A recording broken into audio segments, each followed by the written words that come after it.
Hi, welcome back guys. This is your Sensei, back with another fanfiction. This is the first part of What If Naruto Faced Medical Legend. Now before starting, please give this video a like and subscribe to the channel if you want more videos like this. Now let's get into the fanfic. The screen cast a cold light across Hisashi Hyuga's face as he stared at the young man on the other end of the video call. The younger man smirked and told him that he was waiting. Hisashi slammed his hand on the desk and demanded to know why he had to listen to this man. The younger man adjusted his sleeve and explained that Hisashi had violated their agreement. Their hospitals were supposed to be at least 2 towns apart, and Hisashi had just bought land in the middle of Denver, only 10 miles from the younger man's hospital. Hisashi snapped that he was acting in the best interests of his business and suggested that the other man move his hospital instead.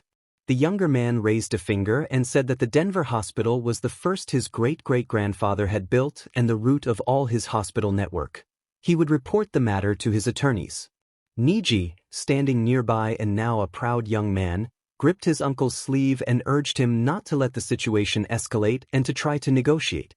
Hisashi glanced at the smirking face on the screen and thought of his daughter, remembering the hurt the younger man had once caused her when he left after revealing he was a father. Hisashi did not want his daughter to be distracted by the man again. She had become an excellent doctor and did not need disturbances. The younger man made his demand clear. He wanted one of Hisashi's most capable doctors to come work at his hospital for about 5 months while one of his own chiefs was on maternity leave. He added that he would not allow Hisashi to choose. He would administer tests to determine who would go. A muffled voice called to the younger man from off-camera. He nodded, told Hisashi he had to go and that he would send the tests the next day around noon, and ended the call with a curt remark about doing business. Hisashi's anger simmered into an ugly resolve.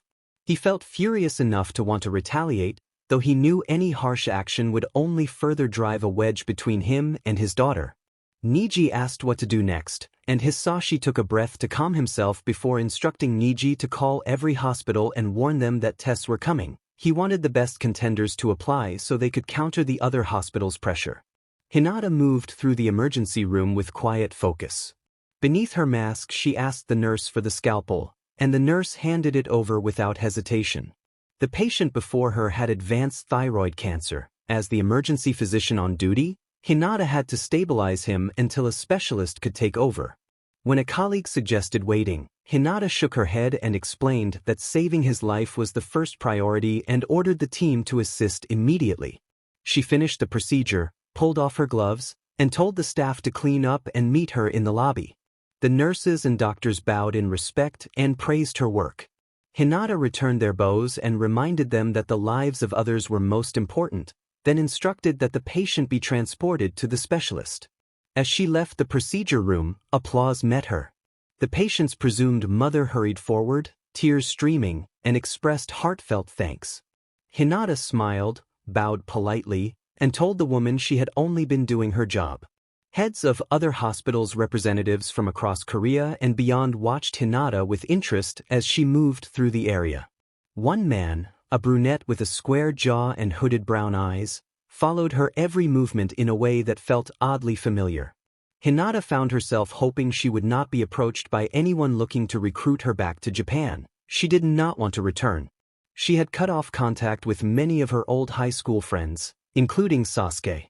After she and Naruto had broken up, Sasuke had confronted her angrily, pushing her to explain whether she had ended the relationship out of fear or convenience and urging her to take risks instead of stepping back. Hinata had closed her book on the conversation and shut her phone off. She had made the choice she believed was best for herself and for Naruto, and she had become determined to live independently rather than let others control her life. Her father had arranged a new phone number for her and transferred her enrollment to a school in Seoul. That change carried her through the remainder of high school, into college, and on into medical school. She had worked hard and even obtained dual citizenship. Now, standing in front of her office, Hinata hesitated and took a steadying breath.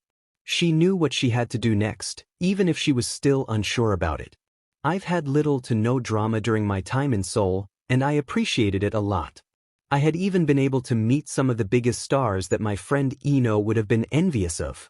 I had Bae Susie's number in my phone, She messaged me for advice from time to time. I was known around the emergency room as the secret Satan because I had brought back countless patients from almost impossible conditions. I was acknowledged here. Doctor Scouting had been introduced to the world 2 years earlier, right when I began my residency. The head of any hospital would spot a doctor or surgeon, decide they wanted them, and transfer them from hospital to hospital, like bidding among soccer clubs in Europe. If the doctor fit the eye, then they packed up and left. When I first became a resident in the emergency room at 24, no one paid much attention to me. Now it was a different story. I had become one of the most wanted scouted doctors. In a way I was proud, but I was also annoyed by the constant contract offers, which I always turned down with a simple declaration that I loved it here. I slouched down in my black computer chair. With scouting season in full swing, I had to reject so many contract offers. I glanced at the pile of black folders and secretly hoped for some kind of huge emergency to occupy me. Adjusting my lab coat, I grabbed a pen and started rejecting offers. There was a hospital in Wales, Russia, Spain, Vietnam, and even Brazil.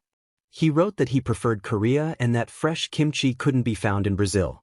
There was a knock at the door, and a voice called his name. A visitor stood in the doorway and asked politely to borrow part of his afternoon.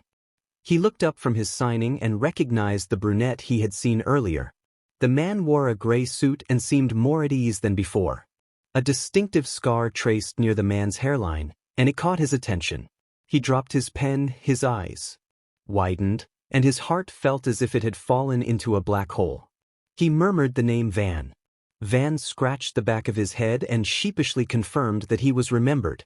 The narrator noted that the last time Van had been seen, he had been badly beaten. It was not hard to forget. The narrator demanded to know why Van was there. Van adjusted his suit and said he would get straight to the point.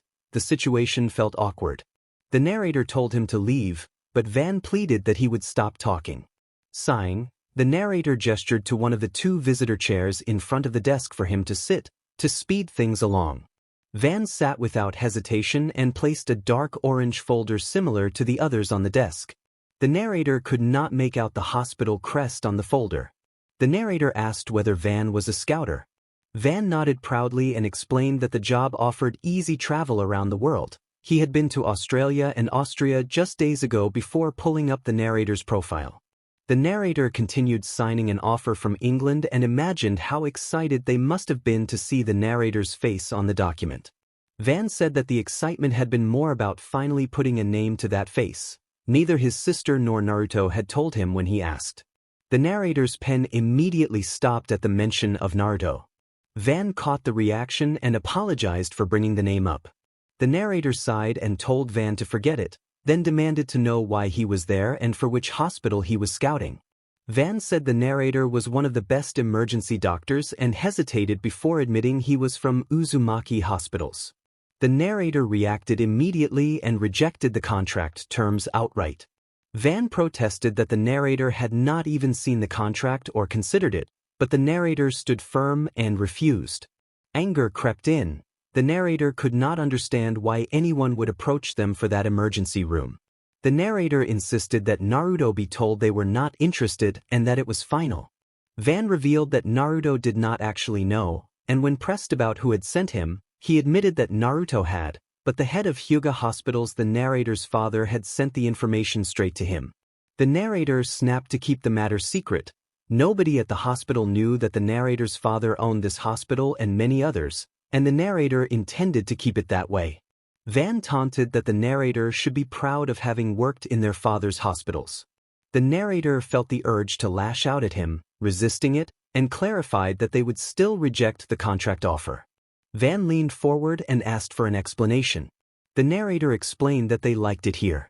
They had moved out of Konoha to escape the drama and become the youngest doctor at the time. Seoul had been a refreshing start, and the narrator asked Van to let it go and find a different doctor to scout. Van replied that the narrator did not have much of a choice and addressed them as Dr. Hyuga. The narrator corrected him, insisting they were Dr. Lee. Van waved it off and explained that the narrator's father had violated a small truce contract with Naruto. To prevent the news from reaching the media, He had agreed to let one of his best doctors work for Naruto at one of the biggest branches in Denver, Colorado, for about 2 years. Van informed Hinata that Naruto had let her father choose the doctor. Hinata trailed off, bewildered. She had thought her father hated Naruto. He had been the happiest person when she announced she wanted to leave Konoha and cut off contact with Naruto, and now he wanted to send her to work for him. She sat down and hid her face in her hands. For 8 years she had avoided tears over her breakup with Naruto. She had tried to move on and, for the most part, succeeded. She dated, made new friends, earned a place at her dream college and landed her dream job. Life had felt perfect. She had even befriended some Korean celebrities and occasionally had lunch with them. She remembered mentioning that she had Bae Susie's number and once had lunch with CL of 2NE1. Van called Hinata's name. Hinata asked Van quietly for time, saying she needed to think about it. Van reminded her that it was definite she would be going. Hinata asked him at least to let her accept it. Her phone buzzed on the desk. She picked it up and read the emergency alert. A 3-vehicle collision involving a bus, a semi, and an SUV. Everyone injured, several critically so, and ambulances were en route with victims. She groaned and leaned back. She needed to focus on patients, not the sudden contract offer. Emotions had to wait, lives needed saving. She stood, buttoned her lab coat, and headed for the door. Van asked where she was going. Hinata told him she had an accident to attend and asked him to leave. Naruto watched the breaking news with intense focus from his office. His secretary, Jason, stood beside him and watched as well. The anchor reported that at midday a speeding bus, semi, and SUV had collided at a downtown intersection. Witnesses described the scene as chaotic. Emergency crews from Hyuga Hospital and Seoul National University Hospital had arrived quickly. No fatalities had been reported on site. The casualties included adults, children, and infants. The most critical were taken to Hyuga while others were transported to Seoul National University Hospital. The anchor continued that Hinata Lee, also known in the emergency department as the Satan of the emergency room, had arrived immediately and led the effort to stabilize injured children, infants, and many adults. A Korean doctor speaking English well praised Dr. Lee for preventing severe brain injuries from becoming irreversible and said the patients were now in intensive care and on the path to recovery under close observation. A field reporter at the emergency entrance noted that grateful families packed the waiting area, hoping for updates, and that an award was planned for the doctor who had made such a difference. Just as the reporter finished, camera footage cut to the entrance of the emergency room. Naruto felt his pen slip from his fingers when he saw Hinata appear on screen. He felt a sudden, hollow emptiness as he took in her appearance. She was still beautiful. Hinata wore a lab coat marked with signs of emergency treatment. Her long dark hair was tied back, and her pale eyes widened as she faced a swarm of reporters and cameras. Several other medical staff stood behind her, with proud smiles. She looked surprised at the attention as questions flooded in. Naruto cursed the camera crew for not getting closer so he could hear her voice. He ground his teeth in frustration and tried to hide how affected he was. Jason asked if he was all right. Naruto cleared his throat and said he was fine. Jason commented that Hinata seemed even prettier now.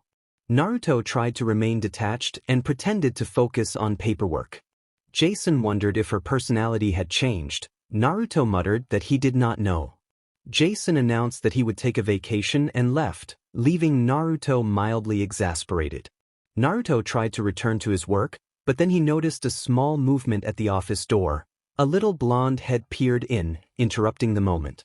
Magnolia's brown eyes looked up at him, her whiskered cheeks pushed into a huge goofy grin. He raised an eyebrow and told Magnolia that he could not play right then because he had to finish some paperwork.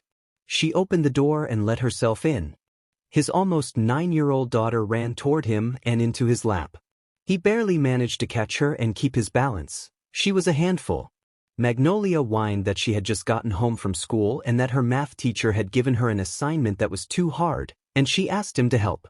He sighed and remembered that the last time he had helped with homework he had ended up doing the whole thing. She chuckled and said that was because he had wanted to. He put her on the floor and ruffled her hair, telling her to wait a bit and that he would finish the paperwork and then meet her in her room. She jumped up and down with a giant smile. As she turned to leave, she stopped abruptly in front of the television where an interview with Hinata was playing.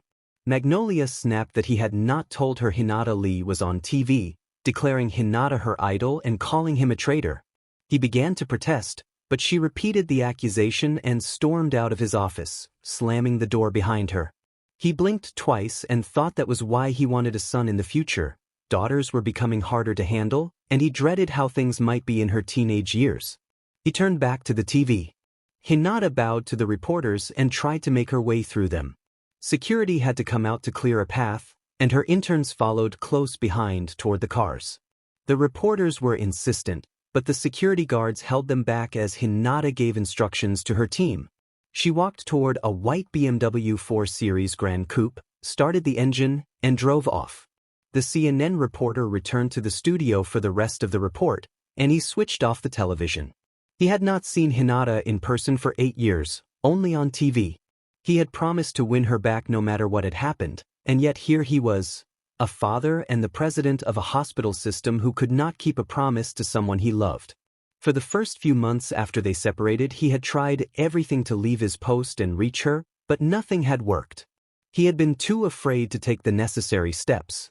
Then Sasuke visited, and that was when everything began to go downhill. Hinata's POV.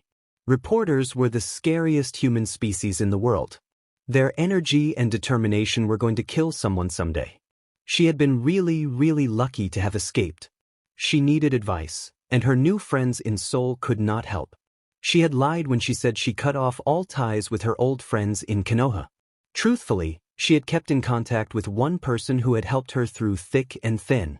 That person was Ino, known on stage as Ino. Ino was a singer in Korea. 3 years ago she had given Hinata a ticket to a JYP Entertainment audition to get her out of her room. Imagine Hinata's surprise when Ino walked on stage and started singing. After the audition, Hinata had run into her in the bathroom. Ino had been angry and hurt, but instead of staying mad she had pulled Hinata into a hug and demanded her number, saying that everyone was going crazy about Hinata's sudden disappearance. Ino had been recruited by JYP and, along with 3 other girls Go-ji, Bubbles, and Hyo formed the popular girl group See Me Over the Stars, or SMS. They had debuted 6 months ago. Hinata had front row seats and backstage passes. Ino and the others lived together in a dorm provided by JYP not far from the building. Hinata stayed over when her own house felt boring or the hospital was too chaotic. She drove to the JYP building to find Ino. Ino was supposed to have a recording today with the rest of SMOS, so Hinata planned to wait for her. On the drive she prayed that at least Ino could help her deal with the situation. She was not ready to give up her life for a drama-filled one again.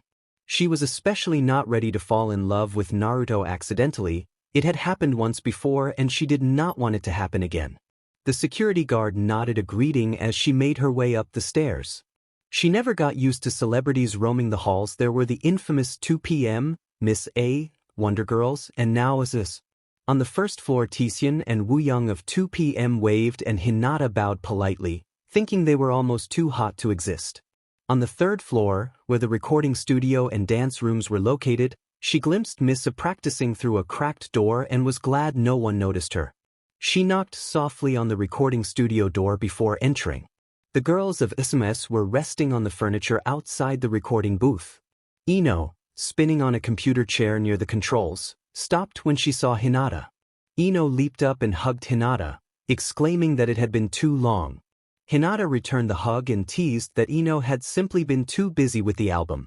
Hyo, the youngest and most energetic of the group, was next to give Hinata a hug. Hinata thought Hyo was a little bundle of random energy with constantly changing hair color and dark brown eyes. Bubbles, the most mature of the group, half saluted Hinata from across the room and mentioned that she had just seen the news.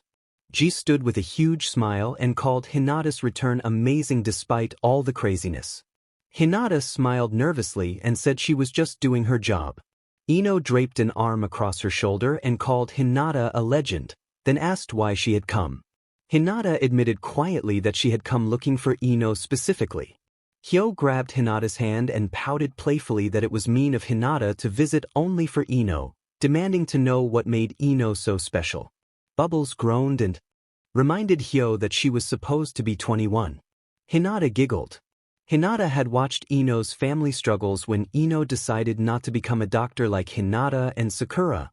Ino's father had argued with her and they had fought a lot. Hinata was happy Ino had escaped that life and was living it the way she wanted. She was proud, now an international star. Ino ruffled Hyo's purple hair and promised to tell the group everything after Hinata finished explaining her situation. Bubbles and G gave Hinata encouraging thumbs up. Hyo pouted but agreed, joking that if Hinata did not explain, she would find a whole bunch of spiders in Ino's bed tomorrow. Later, Ino set a cup of hot chocolate in front of Hinata at a cafe and adjusted her sunglasses and beanie as a disguise. Hinata regretted not wearing one. People were already snapping pictures of her on their phones and it made her uncomfortable. Ino laughed at Hinata's unease and joked that she had thought she was the celebrity. Hinata asked if the people might be photographing Ino instead. Ino replied that she had not done anything dramatic lately that would make people take pictures of her, implying they were probably interested in Hinata.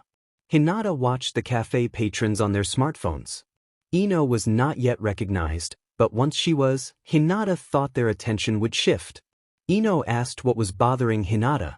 Hinata started from the beginning: the thyroid cancer patient, then Van's contract, her father's violation of a truce, and everything up to the present. Ino listened in shock as the chain of events unfolded. She narrowed her eyebrows when Hinata mentioned Van, and she did not seem surprised. Hinata put two and two together and realized Ino already knew that Van had worked for Naruto. Ino confirmed that Sakura had told her and that they had kept in contact with Naruto. After Naruto had agreed to help Valencia raise their daughter, Van and Naruto had gotten along quite well. A surge of hurt went through Hinata at the thought that everyone had stayed in touch while she had run away. She took another sip of hot chocolate. Ino pondered the best way for Hinata to approach the situation and rubbed her chin thoughtfully. Hinata let her think and drifted off into her own world.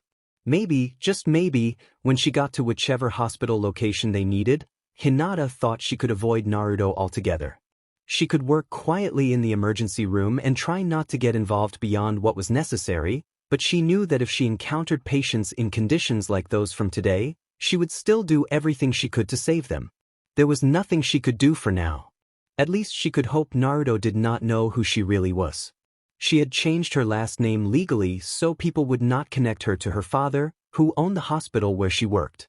She told herself he probably watched the news to get the scoop on his business rivals, but she tried to believe otherwise. Ino advised that the only thing to do was to completely pretend not to know Naruto whenever they ran into him. Ino admitted she could not tell Hinata what to do beyond that. Hinata nodded. She had to stand alone on this. She needed to be independent and make sure ending contact with her old friends had not been in vain. Hinata thanked Ino, and Ino stretched her arms behind her head, glad to help. Hinata fumbled with her cup, embarrassed, and asked how everyone was while watching snowflakes fall outside the cafe window. Ino laughed and said she had not seen Hinata so flustered in a long time and that she missed it. Ino then gave a quick update on their friends. Ino explained that Sai had become a well-known artist and that she herself was one of the top K-pop stars in the world. Their busy schedules, often in different countries, had driven them apart, so they had decided to call it quits. Ino added that a number of attractive K-pop performers followed her now, and she leaned in to say that Taecyeon had taken an interest in her. Ino ticked off more news about their circle. Kiba was the star quarterback for the Denver Broncos. Shikamaru was a professor at Harvard University. Tamari was an actress in England with her brothers. Tenten was preparing to marry Niji. Sakura was set to graduate in 2 weeks and start an internship at one of Naruto's hospitals. Hinata might be the one to teach her and show her the ropes. Ino also said Sasuke was still under Itachi's guidance in running the hotels, and Itachi seemed to be thinking about stepping back into retirement. Sasuke and Sakura remained together, and Sasuke was considering proposing to Sakura as a congratulatory gift for her internship acceptance. Hinata listened and reflected that everyone had found their paths while she had drifted away. She had told almost no one about her reasons except Ino. Then Ino rummaged loudly in her purse, searching for something for several minutes and drawing odd looks from others. Ino finally produced a white envelope with Hinata's name written in Japanese characters and handed it to her. Ino explained that Sasuke had mailed an invitation to everyone in case they ran into Hinata, a surprise engagement dinner in Los Angeles next month. Hinata asked if Sasuke really wanted her there, and Ino confirmed that he wanted all of them to attend. Hinata stared at the envelope, relieved that Sasuke was not angry about her abrupt departure years ago. He had understood her need for time and space and had left her to find her own way for 8 years. The thought made her vision blur for a moment. Sasuke always knew how to reach her heart. Hinata thanked Ino and thought privately that she would have embraced her friend if not for the need to maintain professional images, one a celebrity, the other a doctor known for saving everyone in the emergency room. Ino returned a warm smile.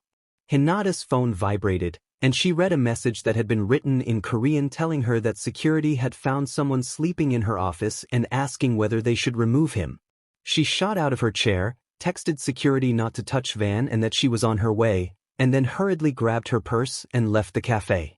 I ran through the halls of the emergency room to her office, determined to treat Van to dinner if he really had stayed there the whole time. She burst through the door to find Van napping on the small sofa set. At least he was not making a mess.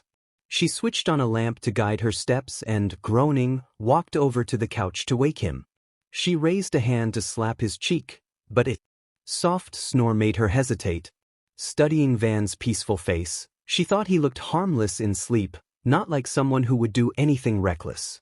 She wondered, briefly and chastising herself for the thought, what their relationship might be like if she had first met him this way, friends, maybe, or something more distant. She reminded herself not to get distracted. She had only met him twice. She tapped him awake. Van sat up, apologized that he had been waiting and dozed off, yawned, and adjusted his black striped tie. Hinata folded her arms and told him security had to text her to come get him or they would have removed him. Van chuckled and admitted that would not have been fun. Hinata asked why he had not stayed at a hotel and said she would accept his offer so he did not have to worry about being refused. Van explained that his assistant had forgotten to send the confirmation or book the hotel.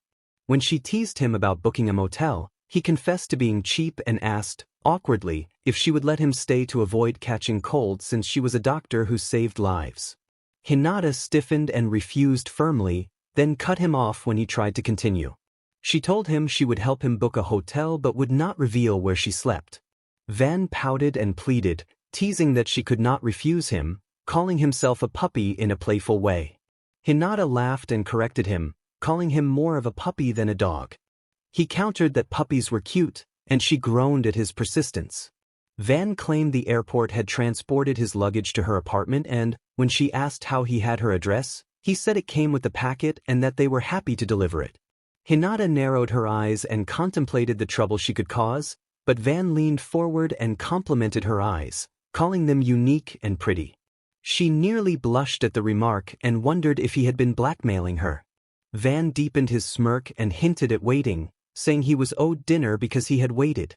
Hinata began to ask how he had known, but he laughed mockingly. She muttered an obscenity under her breath and moved on. Van's jaw dropped when he stepped into the apartment and realized it was not a modest flat.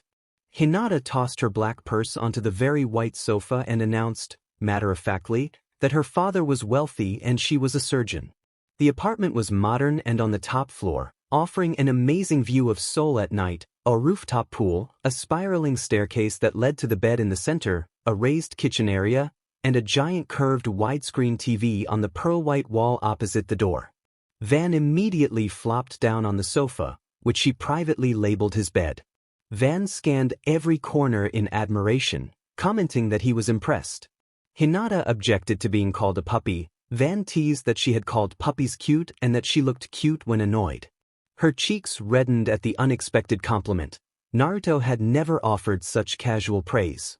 She reflected that Naruto had only kissed her and called her cute when she blushed.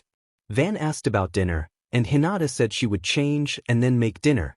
He paused to look for the TV remote, complaining in exaggerated frustration about channels not being in English, and Hinata reminded him this was Korea. As she came down the metal stairs in a black hoodie and gray sweats, Van's brown eyes found her and lingered on her outfit. She averted her gaze and concentrated on the practical matters at hand. When Van asked for something simple, Hinata suggested rice and fried eggs and teased that she had been expecting a gourmet request. Van questioned whether she could manage a gourmet meal, and she replied that his remark was an insult in a mock-stern way. Seeing that he was too tired to argue, Van asked where the bathroom was and Hinata pointed to the door at the bottom of the staircase, warning him not to touch anything. He thanked her and went to wash up, carrying the small duffel that the airport had delivered. Hinata began preparing dinner, warming some leftover Korean barbecue from a private dinner with friends a few nights before. She left the rice cooker on and started making the fried eggs for Van, keeping the evening calm and practical as she worked. All the while, Hinata's mind created weird scenarios for when she would meet Naruto. Would he be surprised? Would he be angry, happy? Or would he not be surprised at all? Van had said he had no idea who the visiting doctor would be and that he did not really care who it was. It was just his way to try to show up her father. She thought of him as a JRK. Van called out loudly and greeted her with the nickname Puppy. Hinata responded in exasperation, irritated that the name would probably stick. Someone playfully demanded that she leave the yolk raw because they liked it that way, and Hinata muttered that it was fine. She flipped the egg twice more before setting it on a plate near the handle. She glanced at her kitchen clock and decided Starbucks should still be open. She would grab a hot chocolate. It was cold outside and she thought he would appreciate it. Van could be self-centered, but he had manners, and she was curious to see if he would thank her. Hinata ordered 2 tall hot chocolates at the counter, grateful to have a Starbucks so close to home. The cashier, a man in his mid-30s, recognized her and reacted with surprise, saying that he knew who she was. Hinata put a finger to her lip and signaled that she did not want to draw attention, and the cashier agreed nervously. She left a note on the fridge because she suspected Van would want something to drink and hoped he could read English. Starbucks was busy for a Friday night, especially so close to closing time. Couples and groups filled the tables while she waited alone for the drinks, impatient at how slowly they prepared them. Her phone buzzed in her jacket pocket. The American number on the caller ID made her smile before she answered. Van answered in a panicked barrage of questions, asking where she was, whether she was hurt, calling her puppy, and even insisting that nobody else should use that nickname. His voice was frantic, and the worry in it made her feel unexpectedly warm. Hinata told him firmly that it was her, using the nickname Turd to get him to stop screaming, and warned that his shouting would give her a fright. Van admitted that he had thought she might be kidnapped and was relieved to hear she was okay. He asked where she really was, saying he had left the bathroom after smelling fried eggs and wondered why she had not left a note. Hinata suggested he check the fridge. Van laughed nervously on the phone. Hinata told him she would be home in 2 minutes and instructed him to stay put. She hung up before he could protest. A teenage boy in the cafe recognized Hinata and asked for a picture, calling her his inspiration. Hinata smiled and nodded, allowing the photo. When she returned, Van was pacing outside her front door. He looked completely relieved when he saw her step out of the elevator. He wore a black jacket, a black muffler, and shorts. She thought it was odd but fitting for him. He stormed over and grabbed her shoulders, surprising her, and asked what had taken her so long, confessing that he had been worried and scanning her for injuries. He said that Naruto would have been furious if something had happened to her. Hinata stepped back and noted that it was nice to know he cared about her well-being. Van started to unwrap his muffler and insisted that he did care about her. Hinata began to say that it was hard to be, then froze when the muffler brushed the back of her neck. Van wrapped the muffler around her shoulders in a quick, caring gesture. Hinata felt unexpectedly flustered and warm but composed herself, and Van laughed, saying that he could be caring and that next time she could just ask. Hinata kept her magazine open and told Van that his gaze was making her uncomfortable. He apologized and looked away. She reminded him that their feelings toward each other had not changed. He was still the man who had been beaten up by Naruto, and he acknowledged that she still hated him, noting it with a wry acceptance. To herself, Hinata tried to focus on moving on from Naruto rather than getting entangled with Van. He had stayed at her apartment for 3 days while she completed paperwork, and people had mistaken them for a married couple. She rolled her eyes at how ridiculous that was.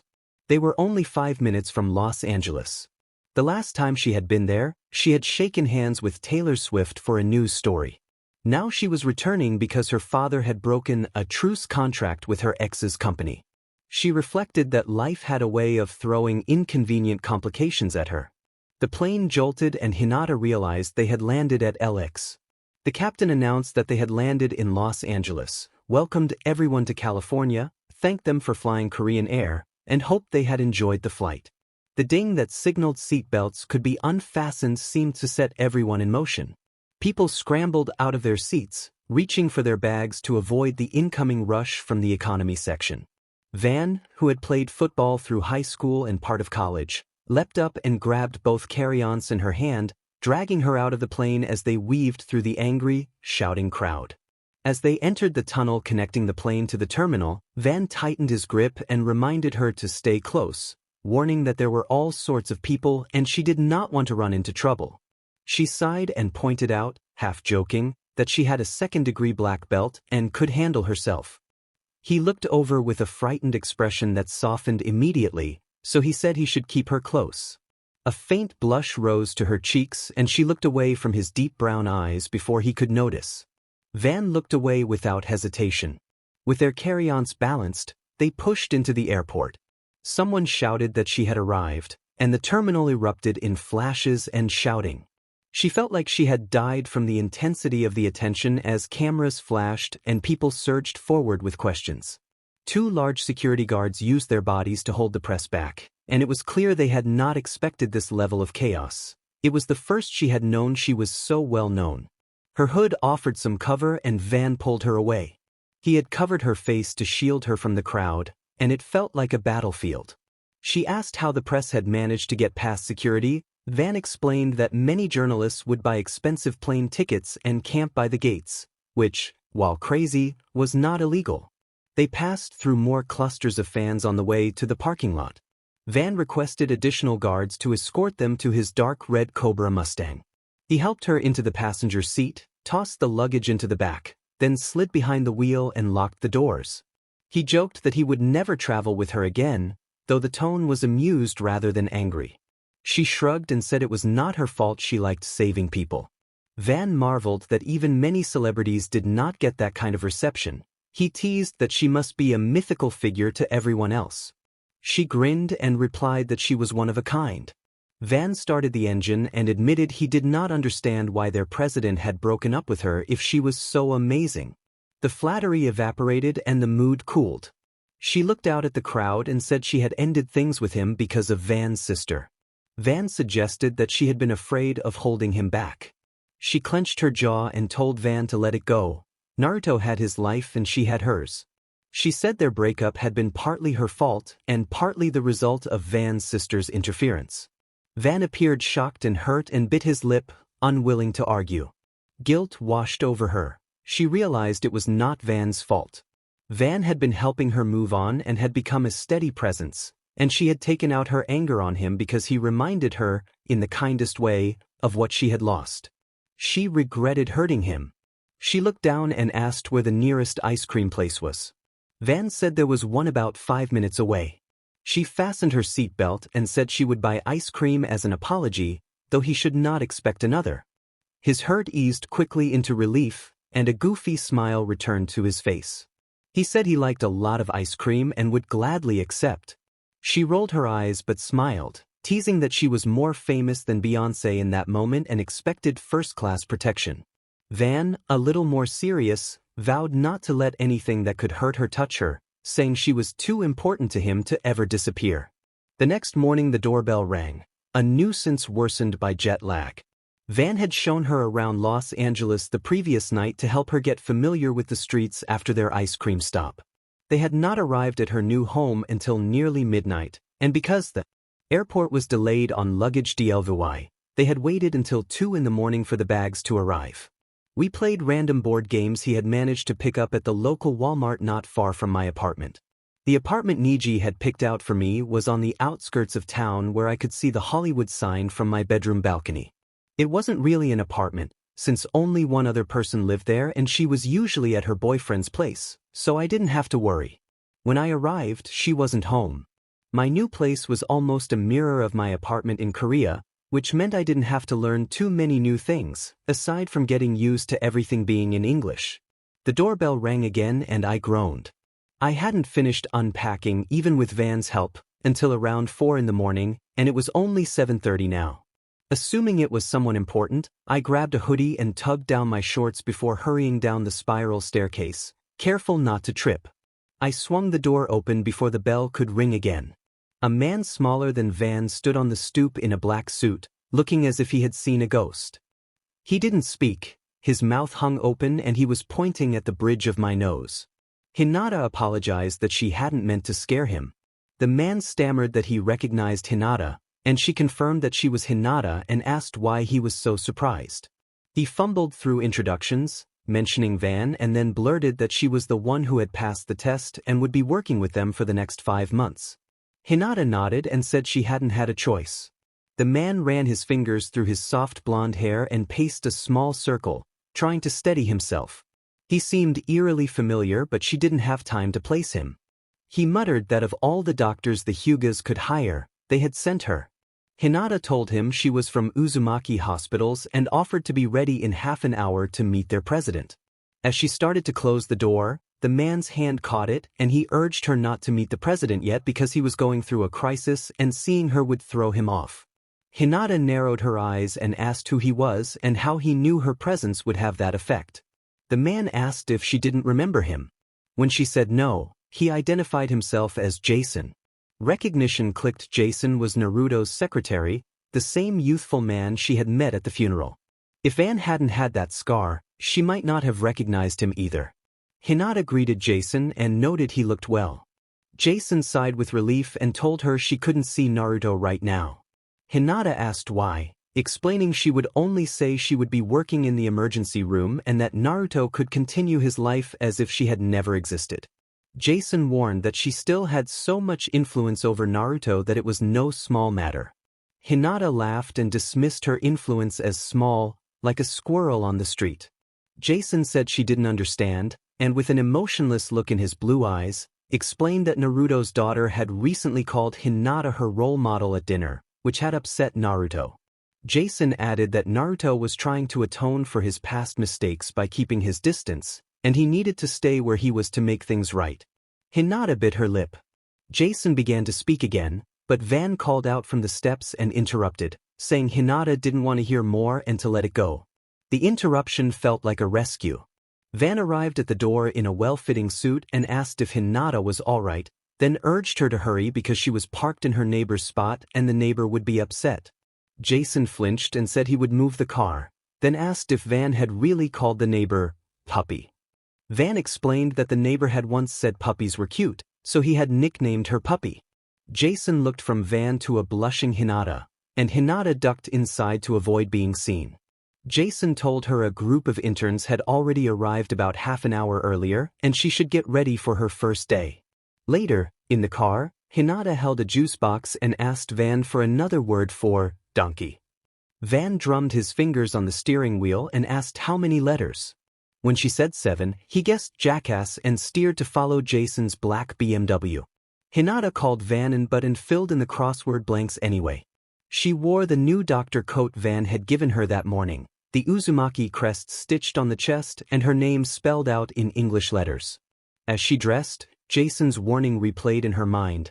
Naruto was atoning for his sins by not reaching out. Had he broken his promise to see her because of that? It didn't matter to Hinata. In her eyes, Naruto still didn't care enough to truly respect her. Van pulled into the parking lot sooner than she expected. A large glass building rose nearby, people flowing in and out, and Hinata hoped Naruto wasn't inside. Van opened the passenger door again and asked if she was all right, calling her puppy as he reached for her. Van told her she did not have to go right now if she did not want to. She replied that if she did not go then she never would and drew a deep breath. Van offered his hand and said he would be there with her. She gave him a warm smile and accepted his hand without hesitation. As she stepped out and he shut the door, Jason watched them with a cold look. Jason turned his back and motioned them to follow. They walked through the emergency room entrance. Sick and injured people filled the area, and doctors and nurses moved briskly among them. Many glanced at them as they passed, only a few took a moment to recognize her. They headed straight toward the locker room when Jason stopped and explained the next steps. Jason handed her a paper and told her the locker combination and number. He said there was an agenda book inside listing all the tasks she needed to complete over the next 5 months, and that from then on she would be on her own. He added that Naruto would come to see her sometime during the week and that she should not expect to see him in the incoming days. Then he turned to Van and told him his next scouting location and asked him to come along.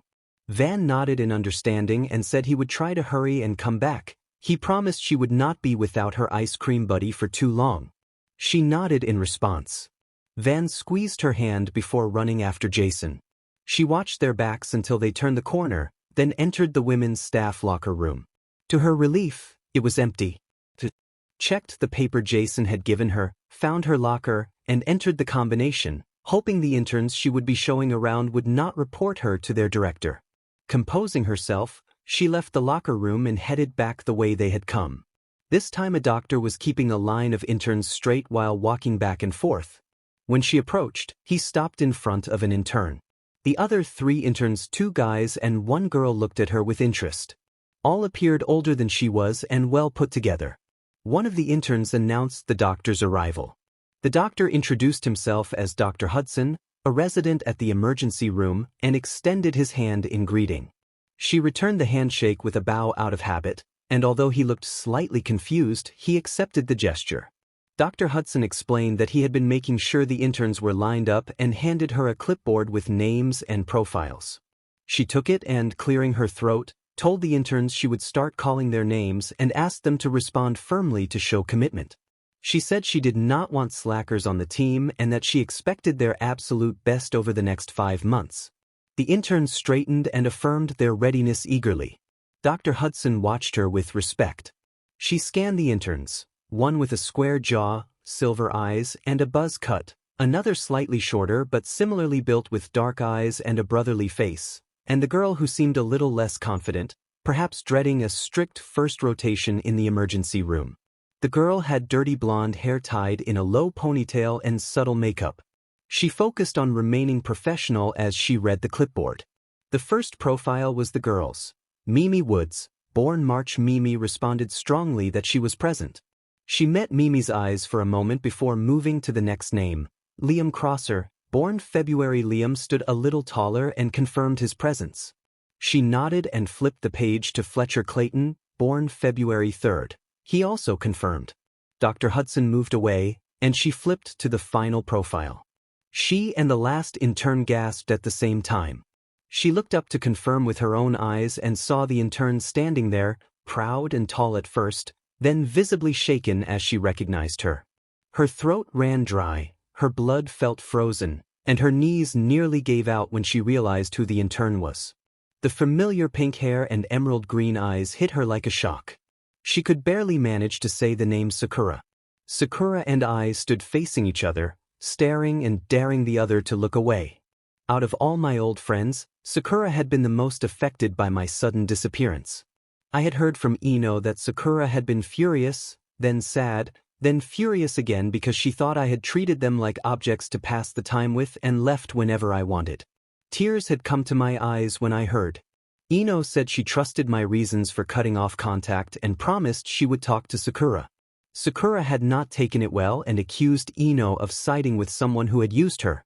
I admitted I deserved that. Not a day passed when I did not regret leaving without at least a note on the fridge or a call to check on my friends. Hudson's voice cut through my thoughts as he asked if everything was okay.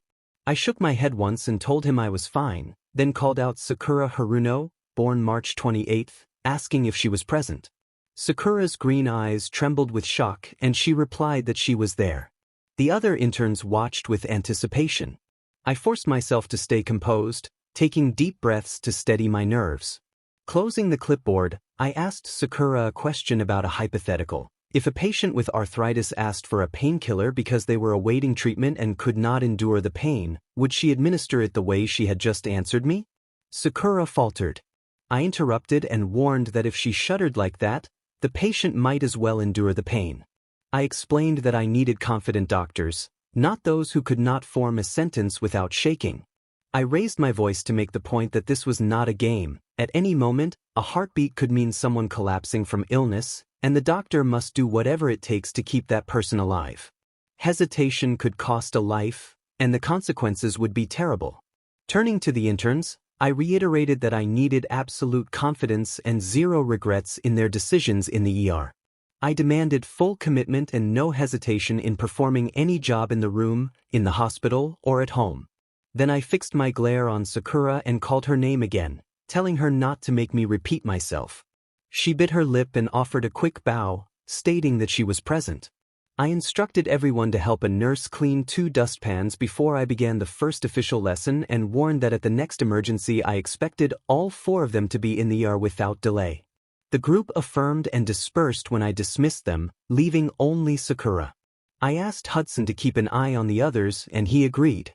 Once the area cleared, Sakura and I stood awkwardly for a few minutes, neither starting the conversation, both likely trying to convince ourselves that the other was really there.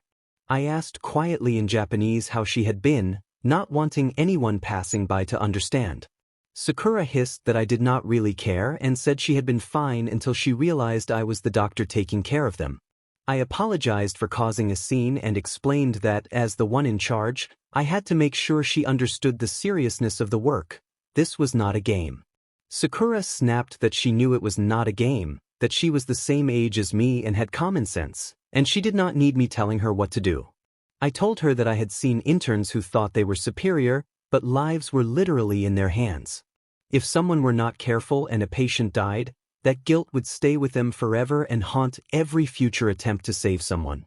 I shared that I had once had a patient die while I was an intern and that the experience had changed me. Since then I had done everything I could to keep patients alive.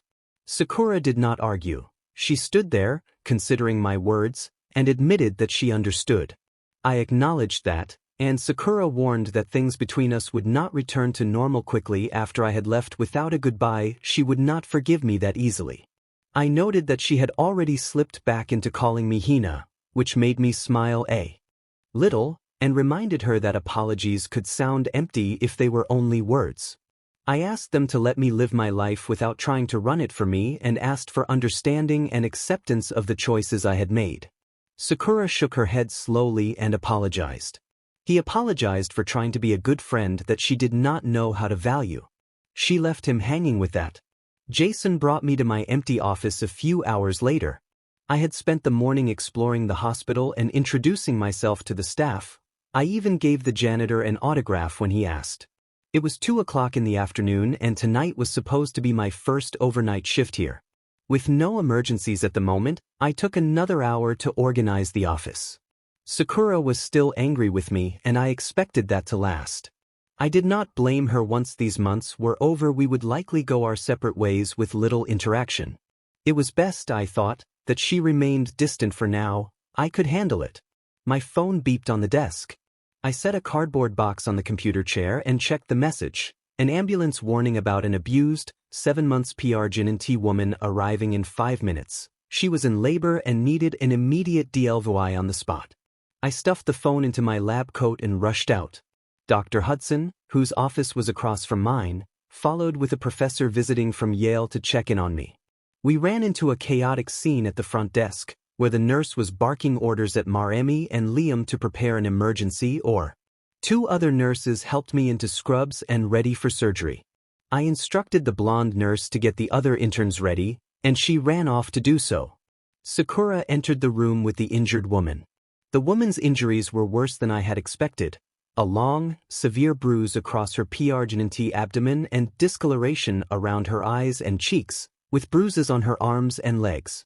The sight filled me with quiet fury toward the man responsible. Dr. Hudson and the visiting professor sat in the observation room above us with other senior doctors, ready to watch the procedure.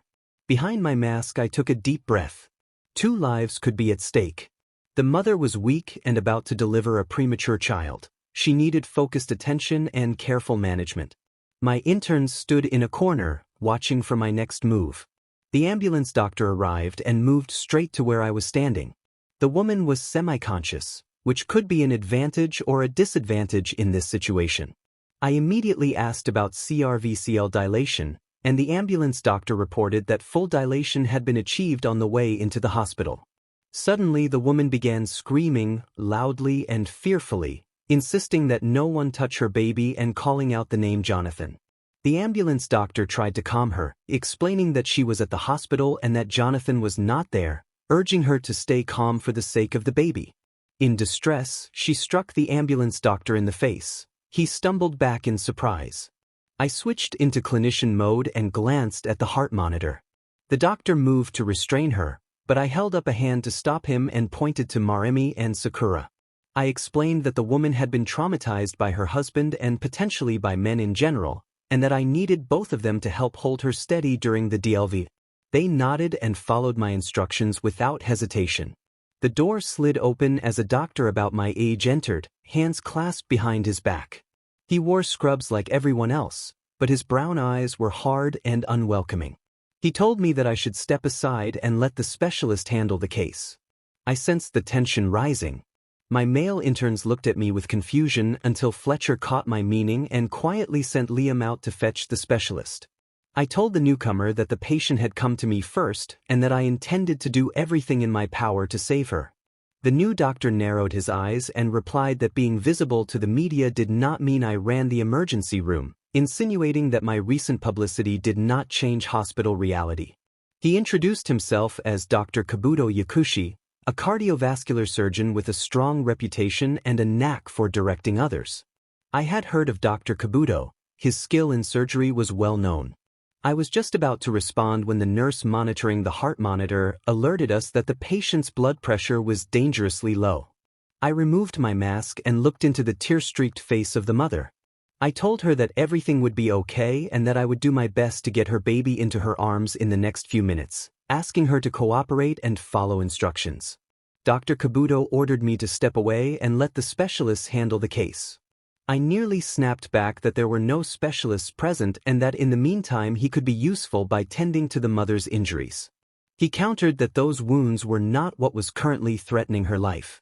Dr. Kabuto warned that the baby could not be removed from her body without a GNCLGST or MDWF. Dr. Lee felt the urge to slap him but restrained herself. She told him that while the bruises were not life-threatening, they did cause pain, and as medical professionals it was their moral duty to prevent any suffering. Her words landed like a sharp strike. It felt as if she had slapped him, but the confrontation would not last. She softened her expression and turned her attention back to the almost sober mother at her side. The mother sniffled and told Dr. Lee that her face was familiar, asking if she had seen her on television and calling her Lady Satan. At that, the tension drained from the mother's features and she rested her head, saying she was in good hands. As Dr. Lee reached to reassure the patient, Dr. Kabuto suddenly wrapped a large hand around her wrist, holding her back. He stood masked and severe, his eyes dangerous, and began to insist that she was not to touch the patient without authorization. At that moment a woman entered the emergency operating room followed by a man putting on rubber gloves. The newcomers announced their arrival and indicated that a GLGST had come to assist. The MWF, smile twitching beneath her mask, addressed Dr. Lee and suggested they begin. Dr. Lee nodded in thanks and then, turning back to Dr. Kabuto, bluntly instructed him to leave because the room was crowded and there were 2 lives to save. His grip on her wrist tightened and she winced as pain flashed through her hand, the pressure visible even through the glove. Sakura, and in turn, suddenly snapped at him and demanded that he let go of their chief. Flushed with a loss of face, Dr. Kabuto released Dr. Lee's wrist, shot a final glare at her and Sakura, and exited the room. Sakura looked at Dr. Lee with concern. Dr. Lee shook her head, pulled her mask back on, and ignored the surprised looks around her. She ordered the team to begin the DLVY and called Liam and Fletcher to assist. The 2 boys exchanged glances but moved immediately when Dr. Lee warned that the mother was already in the fetal expulsion stage and that she would transfer them to obstetrics for the rest of the month if they did not hurry. They did not need to be told twice. The sound of the newborn's cry and her mother's wail filled the entire emergency operating room. Hinata breathed a sigh of relief. By the sound of the baby's cry, he seemed strong enough that the premature birth would not destroy him. He was a sturdy infant, not one to give up easily. The BSTTRCN and specialists arrived shortly after the final contractions began. Hinata let them take over with the baby while she worked on the bruises, 21 in total. Maremi and Sakura watched with complete interest while Liam and Fletcher looked uncomfortable. Their expressions betrayed how uneasy they felt as they witnessed the miracle of life. Hinata smiled silently to herself, relieved to have goofballs instead of arrogant people around. Dr. Sims, the MWF, and Dr. Gilbert carried the baby boy out and smiled up at the mother.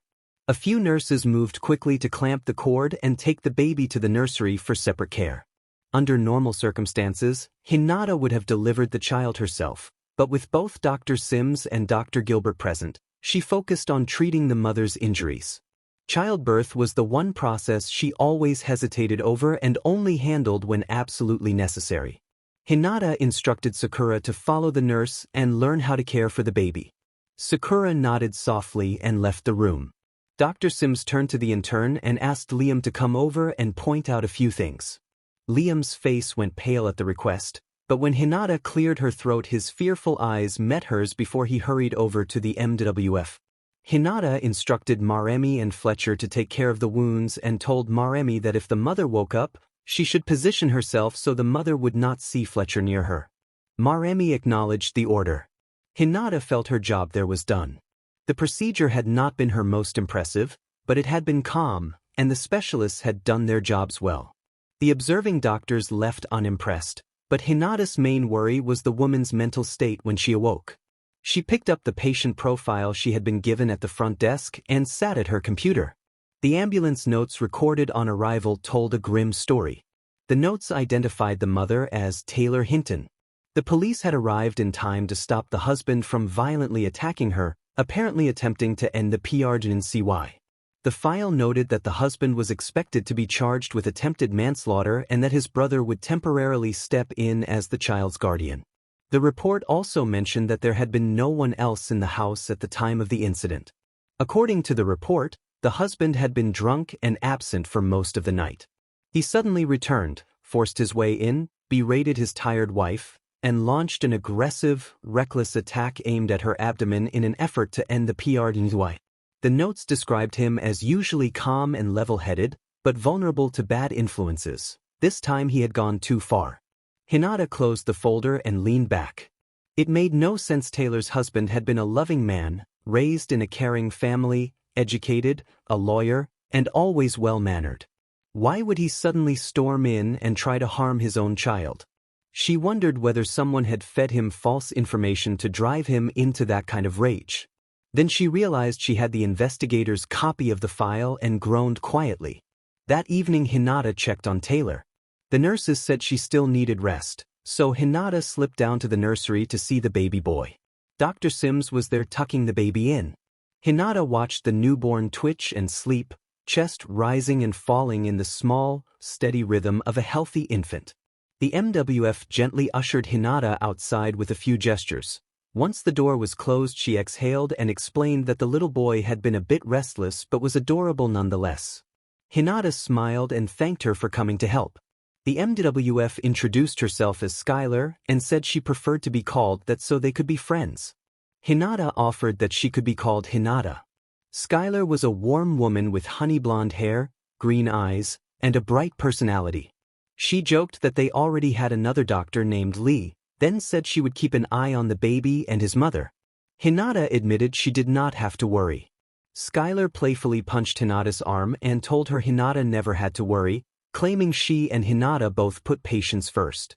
Skylar then complained about a colleague named Kabuto, saying he focused only on what he believed was morally right and sometimes refused to treat patients lacking certain basics, which she felt had led to many preventable deaths in the hospital.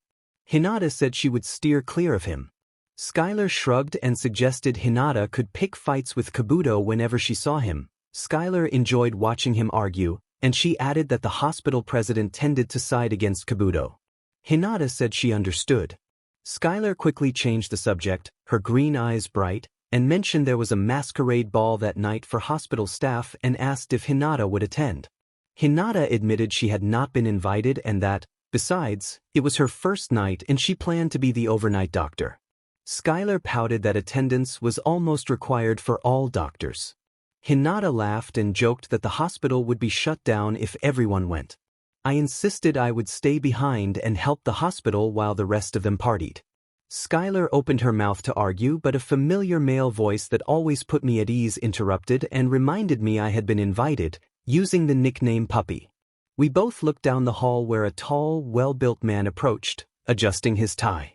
I had never been so happy to see him, but I refused to show it. That would only swell his ego. The MDWF reacted with obvious annoyance at his arrival and asked if I knew Van. I nodded. The MDWF called him the most annoying living being on Earth. Skylar agreed gleefully that it would be fun to bruise his ego and said she had thought she was the only one suffering. Van was close enough to hear. Skylar flashed a giant, goofy smile and declared she understood me completely, that it must be destiny we both found him so aggravating. Van raised an eyebrow and teased that he had expected to be walking toward mature doctors, poking fun at Skylar's language. Skylar laughed and suggested he was not as mature as he appeared. Van rolled his eyes and I had to laugh too. His gaze left Skylar and softened when it met mine. He informed me I had to attend the masquerade party. It was an order from the president and not up for debate. I crossed my arms and insisted I did not want to go. He urged me not to be difficult. I repeated that I was not being difficult and that my decision was final. He asked if anyone could change my mind. I said no. He sighed. In a sudden, exaggerated anime-style motion, Van scooped me up and swung me over his shoulder, flipping my world for a moment. I shrieked for him to put me down, drawing more attention. He saluted Skylar with his free arm and made it clear I was coming with him. I warned him I was only saying it once and lashed out in frustration, demanding to be set down. He chuckled and noted that he was not one of my interns and did not have to listen. I scanned myself in the mirror. The dress was a one-strap light purple and fitted well. It felt right. Van groaned and asked how it looked. She nearly smirked. It was his fault for wanting to go shopping.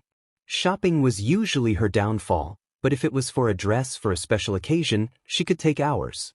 Especially if someone she liked agreed to go with her. She clamped a hand over her lip, surprised at her own fluttering feelings. Van was good-looking, and Naruto was attractive, but she told herself to ignore it. An elderly saleswoman offered to show some of the newest men's items while she waited. The woman looked like a grandmother, short and sweet. Van sighed and declined.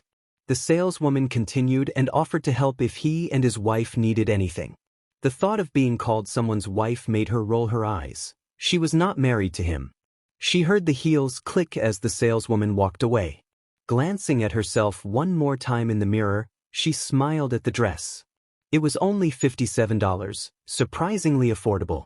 She slid out of the dress, pulled her shorts and t-shirt back on, and thought about the party she was going to, a masquerade thrown by Naruto where everyone would wear masks. It was her first day at the new place. She only really knew Van and Skylar, had already made an enemy of Dr. Kabuto, Sakura disliked her, and she had threatened to move Liam and Fletcher to the birth department. It felt like a lot to handle. Van's voice sounded outside, saying that he expected her to come and that he would carry her the same way he had at the hospital if she didn't. She sighed.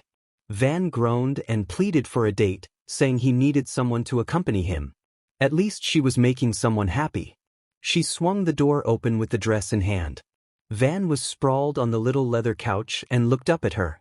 She told him she would go, and when he expressed surprise, she confirmed once more that she would go for him, calling him an idiot affectionately. Sasuke's perspective shifted next.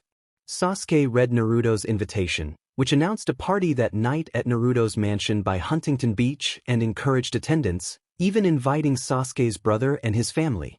Sasuke chuckled at Naruto's informal style. The invitation had a chaotic charm.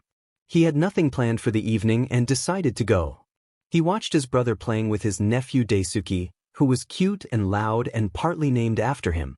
Daisuke had been born about a year earlier. Sasuke remembered how Itachi had fussed over everything during that week, which Sasuke found amusing and a little over the top. Sasuke had never been in the same situation. He was 24, still figuring things out, but he appreciated his brother's dedication. His sister-in-law Kiriko poked her head in to say that lunch was ready. She had brown eyes and a warm presence. Sasuke declined at first, but when Kiriko noticed the invitation, she asked what the theme was. Sasuke mentioned it was a masquerade ball and that she was invited too. Her excitement was immediate. She urged him to find a tuxedo and insisted on going shopping for one. Sasuke protested about wearing tuxedos forever because of work, but Kiriko smiled and said she would have Itachi find one for him. She used gentle teasing to persuade him to go downstairs and eat the sandwiches she had made. Sasuke complained that she was using his weakness against him, and she laughed, promising to tell Sakura that he was bullying her sister again if he refused. He argued that was blackmail, and Kiriko teased that Sakura preferred her company. Kiriko mentioned that Itachi would likely eat all the sandwiches before Sasuke could, and when Sasuke asked about the flavor, she said pepperoni and cheese, the way he liked it. He relented and agreed to eat. Kiriko closed the door on her cheerful note, and Sasuke found himself smiling. Kiriko was thoughtful and harmless, and he felt grateful for her warmth. I love her, and she had been able to keep my mind off Hinata for a while. It was good to have a new close friend in my life who I could not be romantically involved with. Not that I wanted to be with Kiriko. She was deeply in love with Itachi, and she was my sister-in-law. I shivered at how much time I had been spending around Naruto. My phone beeped in my pocket. Sakura's contact filled the screen. Sasuke answered with a playful greeting and asked how Sakura's first day had been. Sakura snapped about being scolded by the new chief from the Hyugas for not being loud enough. Sasuke teased that it was hard to believe. Sakura was usually loud in certain places, so being reprimanded for being quiet seemed unlikely. Sakura told him to stop and he laughed. Then her voice dropped and she became serious. Sasuke asked what was wrong. Sakura hesitated and then said the issue was not a man but a woman. Sasuke raised an eyebrow and joked that the woman should know his connections with the FBI. Sakura clarified that the point was different. The woman had been someone they used to know, but she seemed so changed that Sakura was not sure they did know her now. Sasuke admitted he was confused. Sakura described the new chief as a recent legend, long black hair, pale eyes, and a dangerous attitude that could intimidate people. Sasuke breathed out in relief and said that if she had described any more he might have assumed she meant bookworm. Sakura spoke firmly, and Sasuke's blood ran cold as she revealed that Hinata was there. Sakura said Hinata had changed, no longer quiet, she was loud and might have feelings for someone. Sasuke covered his eyes and guessed Naruto. Sakura denied it and said she thought Hinata liked Van. Sasuke restrained the urge to punch his desk and growled into the phone, asking how Sakura could be so sure Hinata liked Van or even that the chief was Hinata at all, since the description did not match anyone they knew. Sakura responded sadly that 8 years could change a person, especially if someone had been promised something and that promise had not been kept. She theorized that Hinata was hurt and that Van had been there for her during that time, while Naruto had not called at all. Hinata might believe Van was the right person, though Sakura considered that an irrational conclusion. Hinata's POV. Hinata had never seen Van look so attentive. His eyes stayed on her in a way that made her cheeks flush. He looked absolutely stunning in a suit with a lavender tie, the color a perfect coincidence since it matched one of her favorite shades. The only light on him came from a nearby street lamp. He stood at the bottom of the metal staircase. Hinata's neighbor returned home right after she closed her door, so she had not had a chance to greet her. The neighbor also seemed dressed for a celebration. Hinata hoped her neighbor might be Skylar Sims from the hospital. The thought made her smile. For now, she needed to make it through the party with her companion and then spend the rest of the night at the hospital handling the usual late-night cases. Van offered his hand to help her down the last 3 steps. She wore white heels and knew she might stumble otherwise. He only smiled at her, and they walked to his car holding hands without speaking. Hinata had not seen Naruto, which could be a good or bad thing. Good because she was not constantly thinking about him. Bad because she would have to run into him eventually and did not know how she would react. For 8 years she had never imagined a reunion with Naruto. She had pictured him marrying someone else and moving on while she met someone new. Never in a century had she considered Van a real option, but now he seemed to have a chance. Van complimented her, speaking with a British accent, and told her she looked stunning that evening. She smiled up at him and told him he did not look bad himself. Van pretended to be surprised and joked about finally receiving praise for his charm, making her laugh. Hinata playfully punched his arm. He clearly knew how to make her laugh. Their walk to the car was interrupted when headlights filled Hinata's vision. Van shaded her eyes while he squinted.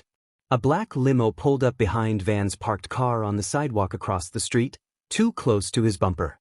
They watched as the driver shut off the engine and opened the back door. Hinata nearly collapsed when she recognized the spiky black hair and dark eyes of the person stepping out. She whispered Sasuke's name under her breath. Van glanced at her and then at the quickly approaching figure. Hinata wondered how Sasuke knew where she lived. The only people who actually knew were Van, Jason, and Sakura. Sasuke ignored his girlfriend's call and continued walking toward them. Van stepped back a little to put me fully in Sasuke's line of sight. I looked down, not wanting to meet his eyes because of the guilt sitting heavy in my chest. My last words to him had been, in anger, that I never wanted to see him again. Now he stood there, and I felt like bursting into tears at how almost too pleased he looked to see me.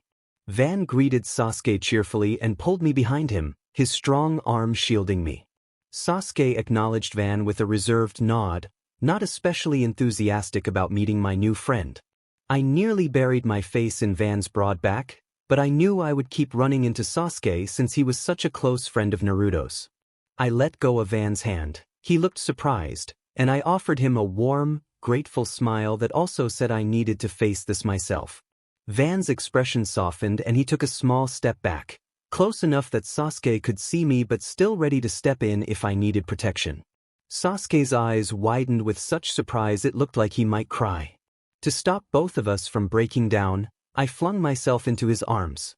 I missed him, his sarcasm, his warmth, his teasing, his words, and that sudden older brother protective mode that came out when someone or something threatened me. I pressed an apology into his chest in a small, shaky voice. His tense posture loosened. One arm wrapped around my shoulders while the other smoothed my hair, and Sasuke teased that my dress might get ruined and called me bookworm. I hugged him tighter. He asked, half teasing, if I had outgrown my rebellious streak, joking that I was a little too young for a midlife crisis. I smiled inwardly at how much I loved him. A throat clearing announced another arrival.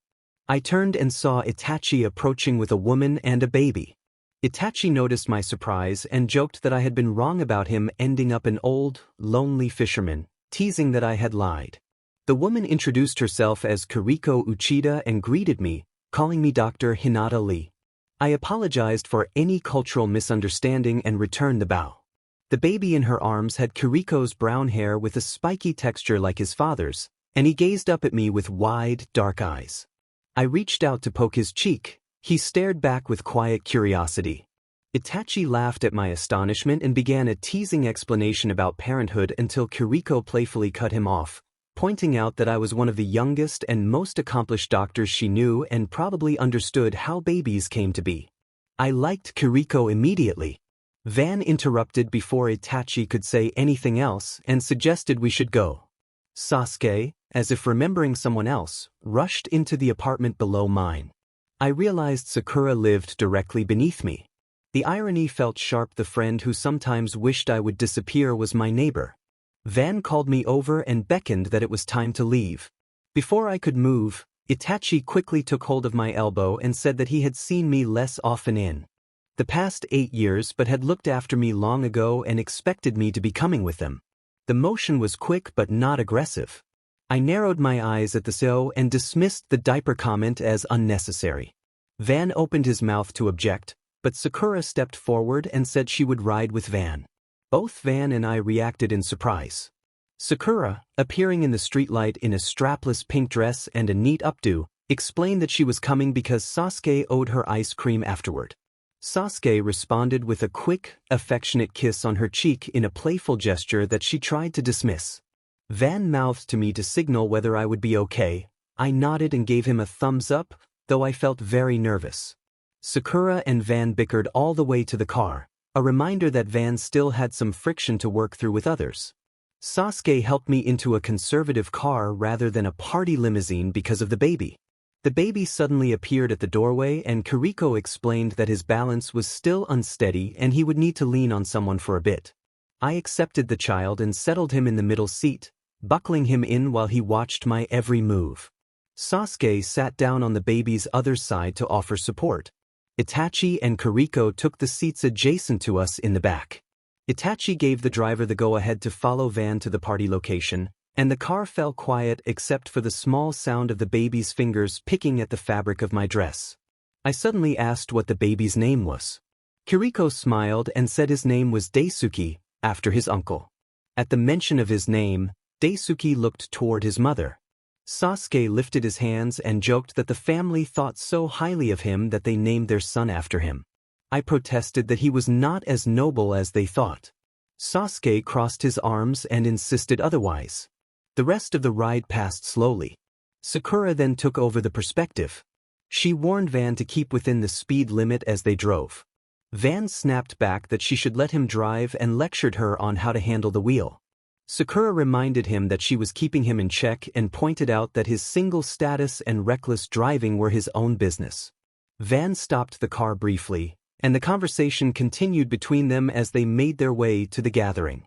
Sakura looked out the window and asked Van if LA girls in bikinis were not enough for him or if girls in Dr. Lab coats suited his taste better. The silence that followed was heavy, like the looming semi beside them. Since Van did not answer, Sakura trusted her instincts. Van was in love with Hinata. Van asked why it mattered to her who he liked. Sakura signed that it mattered because it was almost taboo to fall for Hinata in that way and she advised him to steer clear of her. Van's knuckles turned white on the steering wheel as he told her he already knew that. He admitted that no matter how hard he tried, he found himself wanting to protect Hinata, to make her happy, to spend countless hours with her. He confessed he wanted to be the shoulder she could cry on when she tried so hard to be tough. He paused and then said that none of that mattered because in the end Hinata would always love their idiotic president and never him. No matter how hard he tried, she would always have eyes for Naruto and never for Van. Sakura almost smiled inwardly at how Hinata kept attracting the best people. First Sasuke, then Naruto, and now Van as well. She thought encouragingly that Hinata had a way with people. Sakura signed that it was good Van understood. She made clear that Hinata belonged with Naruto and Naruto with Hinata. They loved each other more than they loved themselves. Sasuke had learned that lesson long ago, and now it was Van's turn. Fate could not be messed with, she warned. Van started driving again, apparently taking the words in. Sakura relaxed at the thought that Naruto and Hinata could get back together without anyone else getting hurt. Van then said softly that he would not back down. He glanced between Sakura and the road and declared that he did not care that Naruto and Hinata were together or that Sasuke had tried and failed. What mattered to him was that he was going to make Hinata love him one way or another. He vowed to make Hinata his and taunted that he would twist fate to make her fall for him. At that moment Naruto's face flashed through Sakura's mind and she finally understood why Naruto and Van had clashed all those years ago. They were mirror versions of each other. Both were determined, reckless in their ways, joyful, strong, and willing to do anything to get what they wanted. When they loved, it was true love to them. Sakura realized that Hinata had gotten herself into a deep hole, and she hoped that when the time came Hinata could tell which man was real and which was only a reflection. Hinata's POV. The music at the party was not loud so much as the room was crowded. With a golden mask on, Hinata and Sasuke wove through the throng.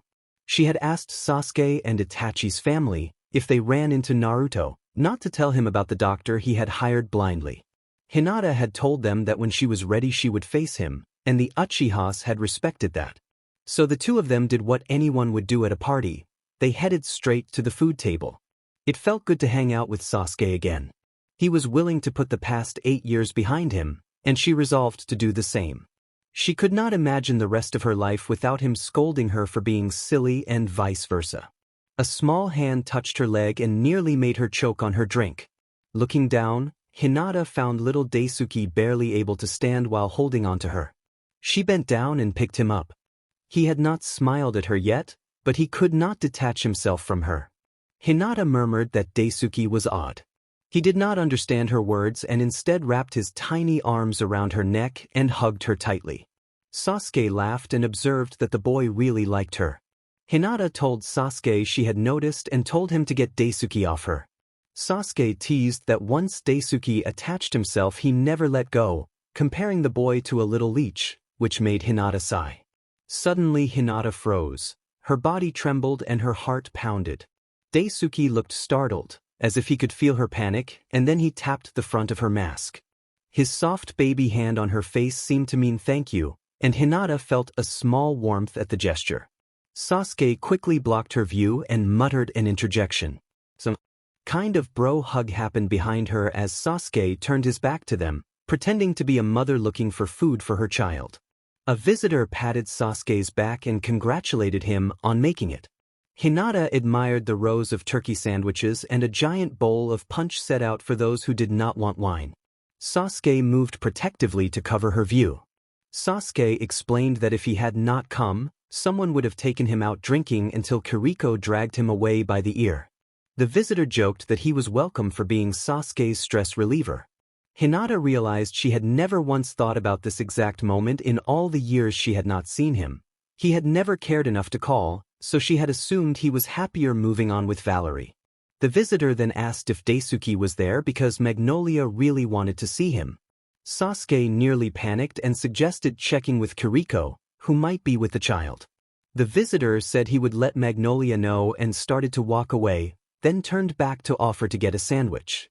Sasuke, flustered, insisted that the visitor did not need a turkey sandwich because he had a stash of ramen in his office and could go eat that instead. He pushed the visitor away, saying no more words and urging him to go. As the two men walked away, Hinata released a breath she had not realized she had been holding. If Sasuke kept this up all night, Naruto would not be able to enjoy his party, which pleased her quietly. Little Daisuke reached with both hands toward the sandwich table. I glanced at the baby in the midst of his struggle for food and wondered if Naruto had done the same with Magnolia when she was younger, watching a child reach and feeling that parental affection. I had never had that feeling before I was still single and had never seriously thought about having children. Maybe I had felt something like it once when I had been with Naruto, but it had been fleeting. A soft, silky voice drew both my and the baby's attention. Valerie greeted little Daisuke, and he cooed and cried with delight at her. She pinched his cheek without noticing me. Valerie looked around and observed that I was not Kiriko.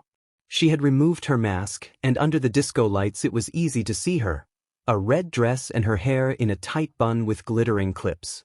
I shook my head and told her I was just a friend of the Uchihas. Valerie began guessing my identity, offering Hinata Lee or Hinata Hyuga with a winning smirk. I was taken aback. I did not know how she had deduced it. Valerie mentioned that her brother had been nuts about me since he returned from Korea and that he might feel more than friendship. I answered that he was a good friend of mine. Valerie asked if I had considered Van as something more, suggesting that he made it seem like he wanted something deeper. I asked what she meant. Valerie explained that, based on what Naruto and Van, two of the people she trusted most, had said, they made me sound almost like a goddess, and she wanted to see who I really was. Her expression turned colder for a moment, and I wondered why. Was she annoyed with me for loving Naruto while she had used him? It was unclear, and she did not press the matter further. Then her tone shifted. Valerie asked what it was like to be the youngest and best doctor or surgeon and teased about paparazzi and fans, comparing me to a celebrity with a brain. I replied that I had never received a Nobel Peace Prize and did not expect to anytime soon. Valerie grabbed my shoulders and predicted such recognition was in my near future. A sudden voice interrupted as Sasuke dragged my ex toward the group, complaining about wanting a turkey sandwich instead of ramen. Valerie laughed at how those two always argued. I set Daisuke down and tried to shoo him toward Valerie, but he clung to my leg and refused to budge. I patted his head and said I had to run. Valerie admitted she had never seen Daisuke behave that way and asked what I had fed him. I explained I had let him lean on me because the limo had been making sharp turns. Sasuke gave me an urging look to hurry. I lifted the baby into my arms and told Valerie it had been nice talking, but I needed to leave. Valerie narrowed her eyes and asked where I was going. I said I was going to the bathroom. She suggested I was hiding from a certain CO. I denied hiding, explaining that Itachi was the father and could be lazy about taking a child to the bathroom. Valerie took my arm and told me to stay put, pointing out that I had a mask on and might be dismissed as just another doctor if I ran into him. She insisted I would have to face him eventually and that it was better to handle it sooner. Feeling nervous, I braced myself. Valerie looped her arm through mine and attached Daisuke to my leg again. She murmured that if I played it cool, he would never know. Then Valerie called out to Naruto and announced that she wanted him to meet Dr. Lee, the newest addition to the Uzumaki Hospital family and her newest friend. Naruto looked at Valerie with wide surprise at her proclamation and pulled off his mask. Sasuke glanced between Valerie, me, and Naruto, apparently trying to find an escape route for me. After 8 long years, I saw Naruto's face and features in person, far more vivid and real than any photograph I had read online. His hair had been cut shorter, giving him a more grown-up appearance. His blue eyes did not twinkle exactly as they once had, but they seemed more alive than when we had parted after I had kissed him goodbye. Valerie shrugged and said she thought it would be good for him to meet his employees. Naruto admitted he still had not met the Hyuga person everyone had mentioned.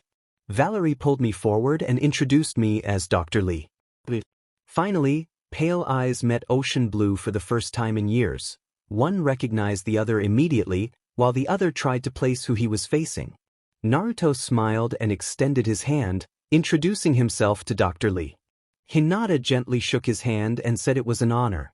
Naruto studied her slowly, narrowing his eyes as he tried to figure out who she was. Hinata looked away. The tension in the room was so thick that Daisuke stopped fiddling with the scar on Hinata's shin.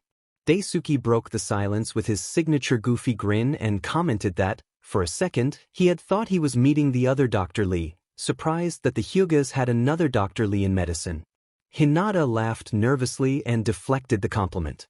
Daisuke pointed out that Hinata still stuttered the same way she used to, and Sasuke confirmed through gritted teeth that it was the same. A slow song began to play. Naruto chuckled and asked Hinata to dance as the new employee. Hinata's eyes widened in surprise at how quickly the invitation had come. She hesitated, then agreed but explained that a small child was clinging to her leg. Sasuke sighed and said he would take care of the child. At the sound of his uncle's voice, Daisuke released Hinata's leg and stumbled over to Sasuke, who picked the boy up and tossed him lightly over his shoulder, telling Hinata to enjoy the dance. Valerie patted Hinata's back and said she would find her brother, and Hinata opened her mouth to protest as they began to leave, feeling abandoned. Naruto led Hinata to the dance floor and gently took her hand. He clasped her hand as they swayed to the music. With his mask off, Hinata could see the lines of his face and the faint flush on his cheeks as he studied her pale eyes. He mused that she must be much older than him, yet here they were dancing as if they were the same age and sharing a quiet, tender moment. Hinata asked why he was being so forward.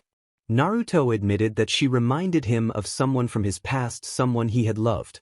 He confessed that he had never stopped loving that person and asked Hinata for advice. He explained that when he became CEO after the previous director's death, he had promised himself he would do everything in his power to win her back, even if she had moved on. He admitted he felt he had been punishing himself for past mistakes and that what he really wanted was to make her his again. Hinata forced herself to steady her breathing and warned herself not to be fooled by his words. Naruto asked if a lifetime of trying to make things right would be acceptable to the woman he loved. Hinata advised him that he needed to show her his sincerity rather than offering more excuses. She observed that, by his account, the woman had once meant everything to him and had shared a meaningful goodbye kiss before leaving. Naruto was surprised by her insight but then steeled himself. He resolved that the next time he saw her, he would ask her to marry him so that she would be with him permanently. Naruto sat at his desk with his hands flat on the wood, heart racing. He had found her. He told himself to breathe, to convince himself that it was not a dream, that Hinata was the woman he had been dancing with and had hired. He needed confirmation.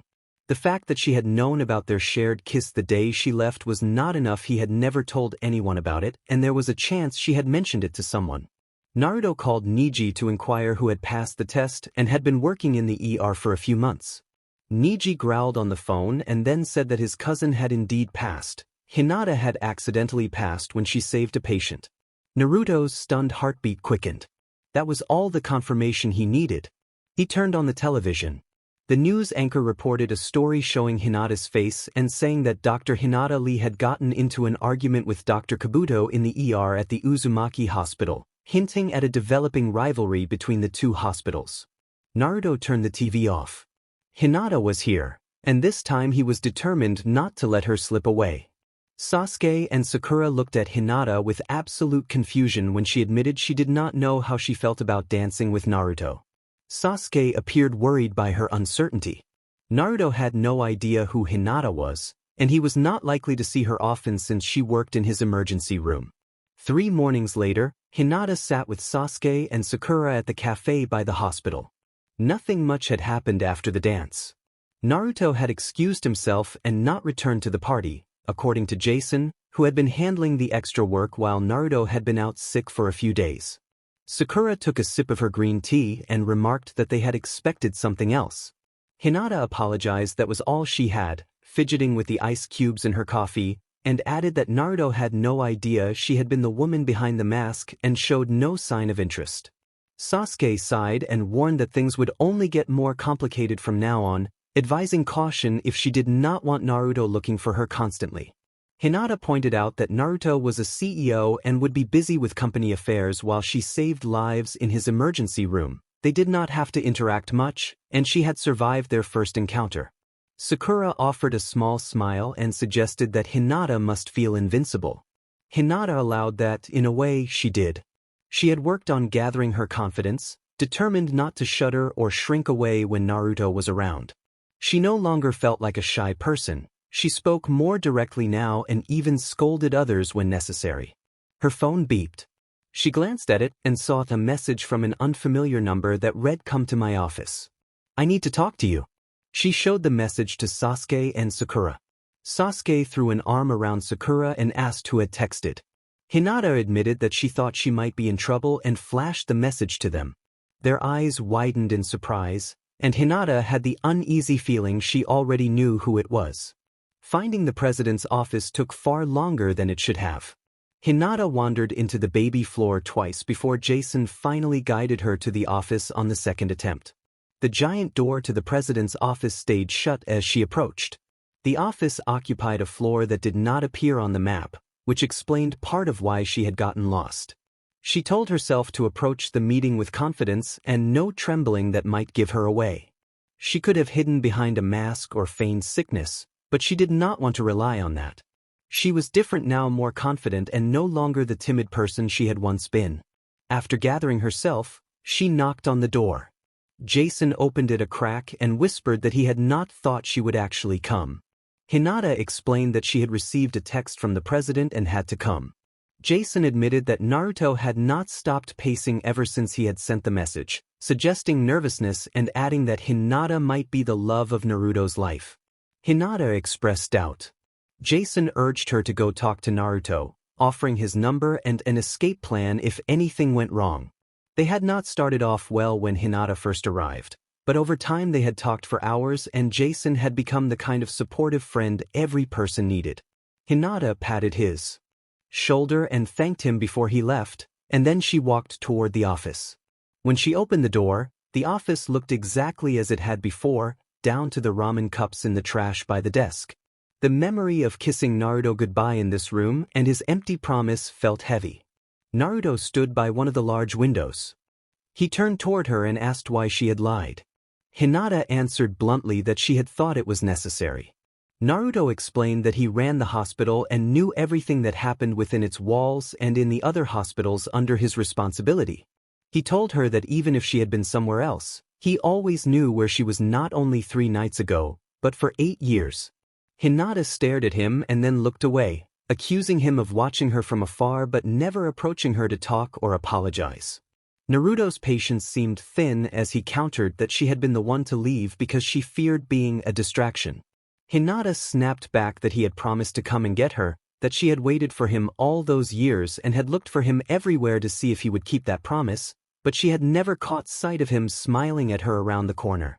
Then one day she finally saw his face on a talk show with Valerie, discussing his daughter. He had been smiling when the host asked if they were married, and she had not heard the answer because she could not bear to listen. She stood up, every single emotion about him mixing in her bloodstream. She told him that she had spent 8 years rebuilding herself without relying on people like him or Sasuke, and that she had become one of the most renowned doctors, yet she still felt something missing. She accused him of ripping her heart out without trying. He admitted softly that it was his fault for not coming to see her and that he knew she had left because of him, and he faltered, saying he did not know what to say. She told him not to say anything, accusing him of being good at saying nothing. She acknowledged that she had been angry for some time and had gotten over it, but when she had needed him most he had been happily living with a new family where she never existed, and now that she had returned to his life he was trying to rekindle the past to preserve his happiness. She warned him this would be the last time she would see him. After finishing a contract breaker she would be out of his life for good.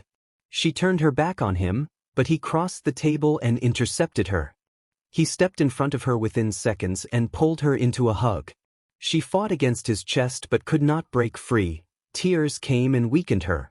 She reminded herself she could not fall for his gestures again. It meant nothing to him, she thought. She insisted she had meant nothing to him, never had and never would. He explained that he had nearly attacked Jason for changing the channel whenever he saw her on TV. He said that whenever a scandal or rumor about her surfaced, he would stop Jason from switching the channel, go online, and do everything he could to counter it. He confessed that he had always been the one fan who stuck up for her and stayed with her through thick and thin. She asked, surprised, whether he was the online account Kubelovesthodocboss89, and he chuckled softly and confirmed that he was. She lowered her arms and asked why he was telling her this. He tightened his grip and said she needed to know that even if he was not physically with her, he would always fight for her, even behind the scenes. He wanted her to understand he had been protecting her without her knowing. She fought the urge to be moved, but found herself with her face against his suit, sobbing. His hand stroked her long raven hair and he fell silent. He explained that whenever rumors implied she had been with someone questionable or indulging in self-destructive behavior, he would step in to defend her reputation, posting supportive comments, countering fabricated images, and doing what he could to keep her safe. She realized she had relied on him in secret all along. She wondered whether she did need him in her life. Her phone beeped inside her lab coat. Before she could reach for it, he grabbed it and read the alert aloud. A teenage boy with a suspected drug overdose would be arriving in 5 minutes. She snatched the phone back and said she was leaving. She tried to walk past him, but he called her back and wrapped his arms around her again, asking her not to forget to hug him every time she left. She told him the conversation did not change anything, but he vowed to change that. He rested his chin on her shoulder, pulled her a little closer, and promised she would hear from him soon. Hinata's POV. He did keep in touch every day. Each morning at work she found a purple rose on her desk with a short sentimental note wishing her a good day, and before she left at night there would be another note wishing her a good night. When she worked overnight shifts, a large coffee from Starbucks was waiting at her desk. A tense alert came through. A severely injured patient with a critical chest wound was arriving and a specialist was needed immediately. The team moved with urgency. She refused to let a complacent colleague handle the case alone. She was exhausted, having had almost no sleep, but she pushed herself into action. It had been a month. She had run into him from time to time and he would wink at her in the halls. Whenever she was with Skylar or an intern, they gave her wide-eyed looks, as if surprised to see the change. Skylar told her that before she arrived, Naruto never smiled at anyone. Now he smiled and greeted people when she was around. She could only shrug inwardly.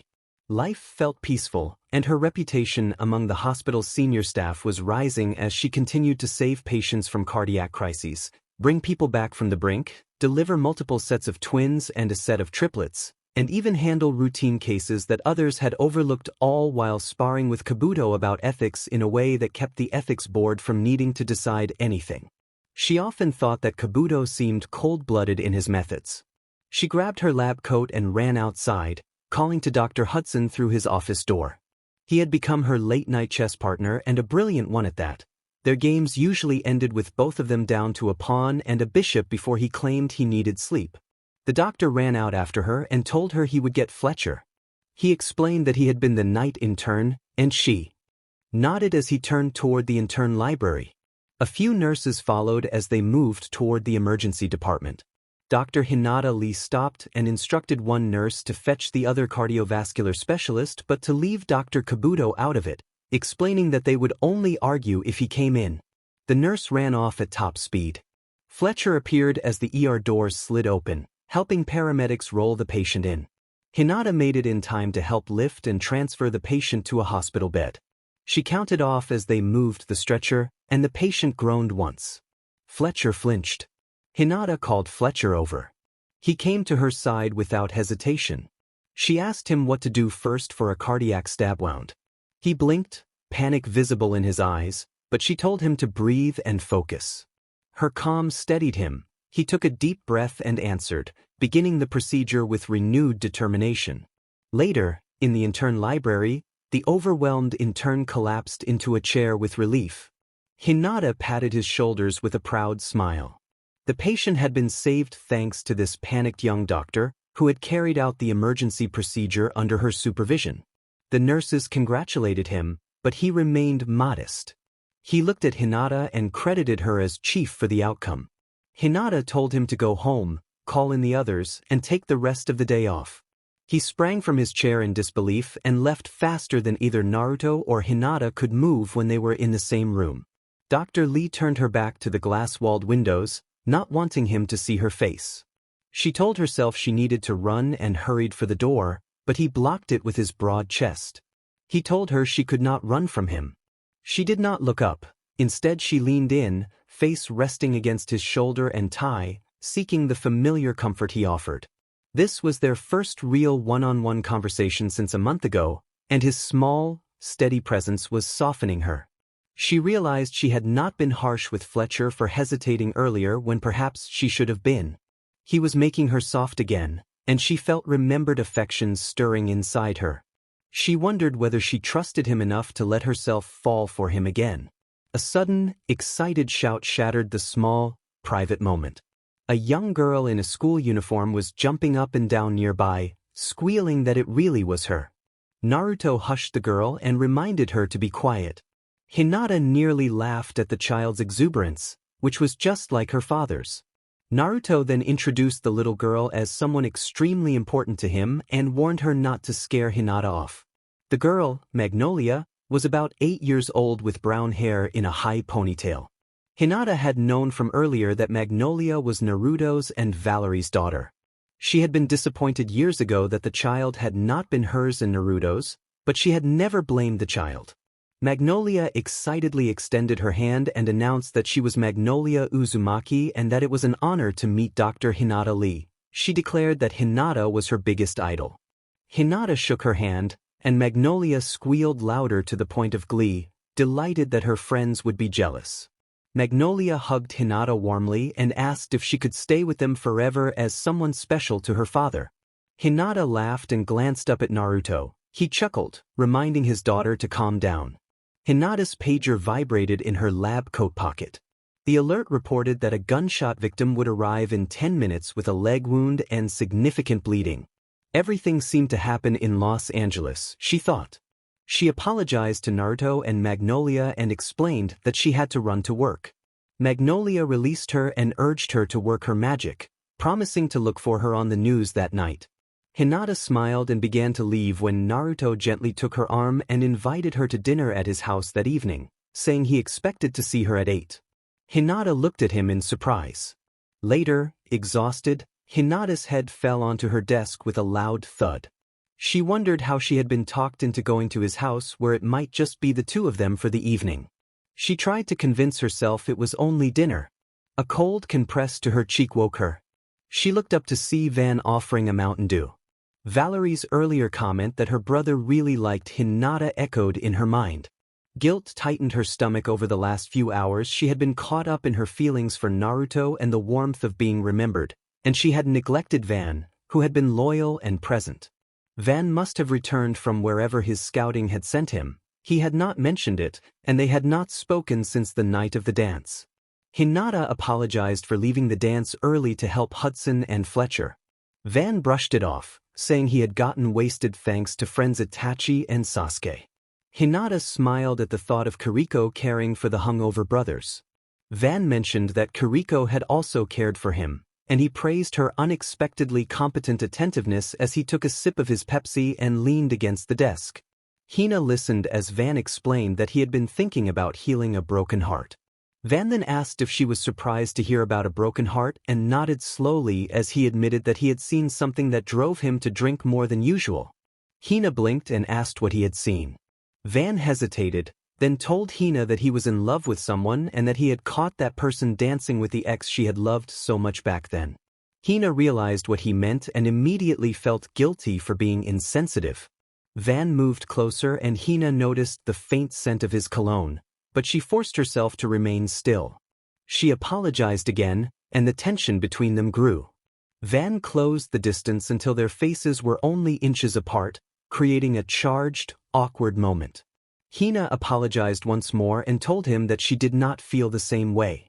Van's expression hardened, frustration and anger crossed his face as he accused her of returning to the person who had left her after one dance, even though Van had always been there for her. Hina reminded him that she had left that person herself because of lies and other problems that would have made her nothing more than a distraction. Van snapped that he did not care who had left whom. He only could not understand how she could accept that person's return so easily and risk being hurt again. Hina, growing angry, insisted that she did not fully trust that person yet and might never, but that it was her love life and she was willing to take the risk to be with the person she loved. Van did not soften. He grabbed his drink and left the room without another word. Hina watched him go and felt like she had lost another important person. A few hours later, Hina stood on the Hollywood Walk of Fame, pacing and torn over whether she should cancel the date she had planned for that night. She chided herself for still feeling unsettled about Naruto, even though she had intended to be over him. As she debated, a familiar voice called her name from behind, and she was surprised by a warm hug from Hyo. Hyo's hair was dark green that day, and Hina teased that it was not the worst color in the world, though she suspected Hyo preferred her natural brown. Hina asked what Hyo was doing there, and Hyo answered that she was not alone, everyone else from their group had come. Hina was stunned. Ino corrected Hina's earlier remark that her visit had only been a few weeks by reminding her it had been a month. Hina flicked Ino's forehead playfully to get her off her shoulder and noticed Bubbles and G approaching behind them. Hina asked why they were not in disguises. Bubbles explained that they were still relatively unknown in America, so there was no need, and mentioned that they were in town for Sasuke's secret surprise proposal party that Saturday. The group confirmed it was only 2 days away, and they wanted to know if Hina would be attending. Hina told them she had reconciled with everyone and planned to go. Sakura had been distant, but Sasuke's family was fine. She added that she had left voicemails apologizing to the others, had spoken to Kiba and Shikamaru, had received a very emotional voicemail from Temari, and had been invited out to feast by Choji. Ino relaxed and said they would not have to force Hina to reconnect with people now. The conversation shifted to a certain person they all seemed hesitant to name. Hina blushed and admitted that she and that person were on speaking terms. The girls leaned in expectantly, and Hina confessed that she was supposed to be going to his house that evening for dinner. Gi, ever the romantic, grabbed Hina's shoulders and urged her enthusiastically to go, declaring that Narahina needed a comeback. Ino teased Gie for her over-the-top reaction and urged Hina to go as well, warning that the fans would be devastated if she did not. Hina laughed and changed the subject to ask the girls what was new with their music careers. Hyo shrugged and said that, apart from a few celebrity romances making headlines, there was not much new. The friends started walking together down the street, their conversation easing Hina's nerves as they followed the light into the evening. I took the deepest breath I could manage. This was it. Naruto was back in my life. I had sworn so many times, every night, that I would not fall for his charms again, and yet here I was. I could leave now and go home, but the girls from Issus would not let me. They had a key to my apartment because the landlord, out of all the people in LA, was a huge fan of Issus. In exchange for a few selfies and autographs, she had given them access. I was not angry at the landlord, I should have seen it coming. She had been fangirling when I first moved in. Hyo and Ji had dressed me quickly, choosing short shorts and a simple plaid button-up because that was how Naruto liked it. It was not the day for anything flashy, according to Ji, so I went along with it. Naruto's mansion was huge. The first door was like a block inside the front gates, and the taxi driver had been in awe as he drove down the road to the giant modern house set in a well-kept field. When I paid the fare, the door opened and Naruto stood there in a plain white t-shirt and ripped jeans. My breath stopped. He smiled and wordlessly gestured for me to come inside. Hinata asked quietly where the servants were. Naruto replied that he had sent them home for the night and that the house would belong to only Hinata and him that evening. Heat rose to my cheeks and I looked away. Hinata asked what about Valerie and Magnolia. Naruto explained that they lived a couple of blocks away with Van, and he had told them not to visit tonight. He added that Van had come home drunk for some unknown reason, so they would be occupied with him. Guilt hit me. I had tried calling Van many times after he stormed out. After I composed myself enough to speak calmly, I had asked him to accept my decision and move on as friends. Friendzoning him had not made things easier. Naruto and Hinata settled in front of one of the many televisions in the house, sharing some homemade ramen his cook had prepared before leaving for the night. The TV was a good distraction. They ended up watching a spin-off of a popular vampire show, which pleased Hinata. Naruto lay beside Hinata in an unusual silence. He was normally the most talkative person in the world. Naruto indicated that he would take Hinata's half-eaten ramen, gesturing toward the bowl, and Hinata nodded, unable to eat another bite. Summoning courage, Hinata asked where his bathroom was. Naruto pointed it out with a casual gesture. Hinata hurried out of the living room and slammed the bathroom door behind her, her back sliding down it as she tried to steady her racing thoughts. She could not believe she was alone in Naruto's house with no one else around. Where did that leave them, friends, lovers, something undefined? For now they were caught between, and Hinata found she did not dislike the ambiguity. After washing her face, Hinata opened the bathroom door and was abruptly overwhelmed by a flash of fur that knocked her over with a surprised yelp. She did not panic. She scooped up the fluffy Shiba Inu pup, whose tail wagged excitedly as it made tiny, joyful noises in her lap. Footsteps came running down the hall and Naruto, leaning against the frame, expressed relief as he asked if Hinata was all right.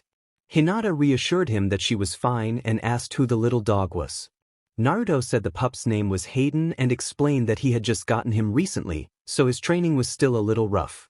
He apologized if the dog had startled Hinata. Hinata smiled at the dog and said it had simply surprised her. Naruto chuckled and remarked that Hayden was not supposed to be inside the house because he had his own space outdoors. He called the dog to come and patted his thigh. The puppy bounded out of Hinata's lap without hesitation, while Naruto led Hayden. Outside, Hinata wandered through the house to clear her thoughts and figure out what game, if any, Naruto was playing with her. She explored the music room and the game room before stopping at a set of giant double doors that opened into his master bedroom and an attached modern bathroom. Everything in the house felt high-tech and sleek.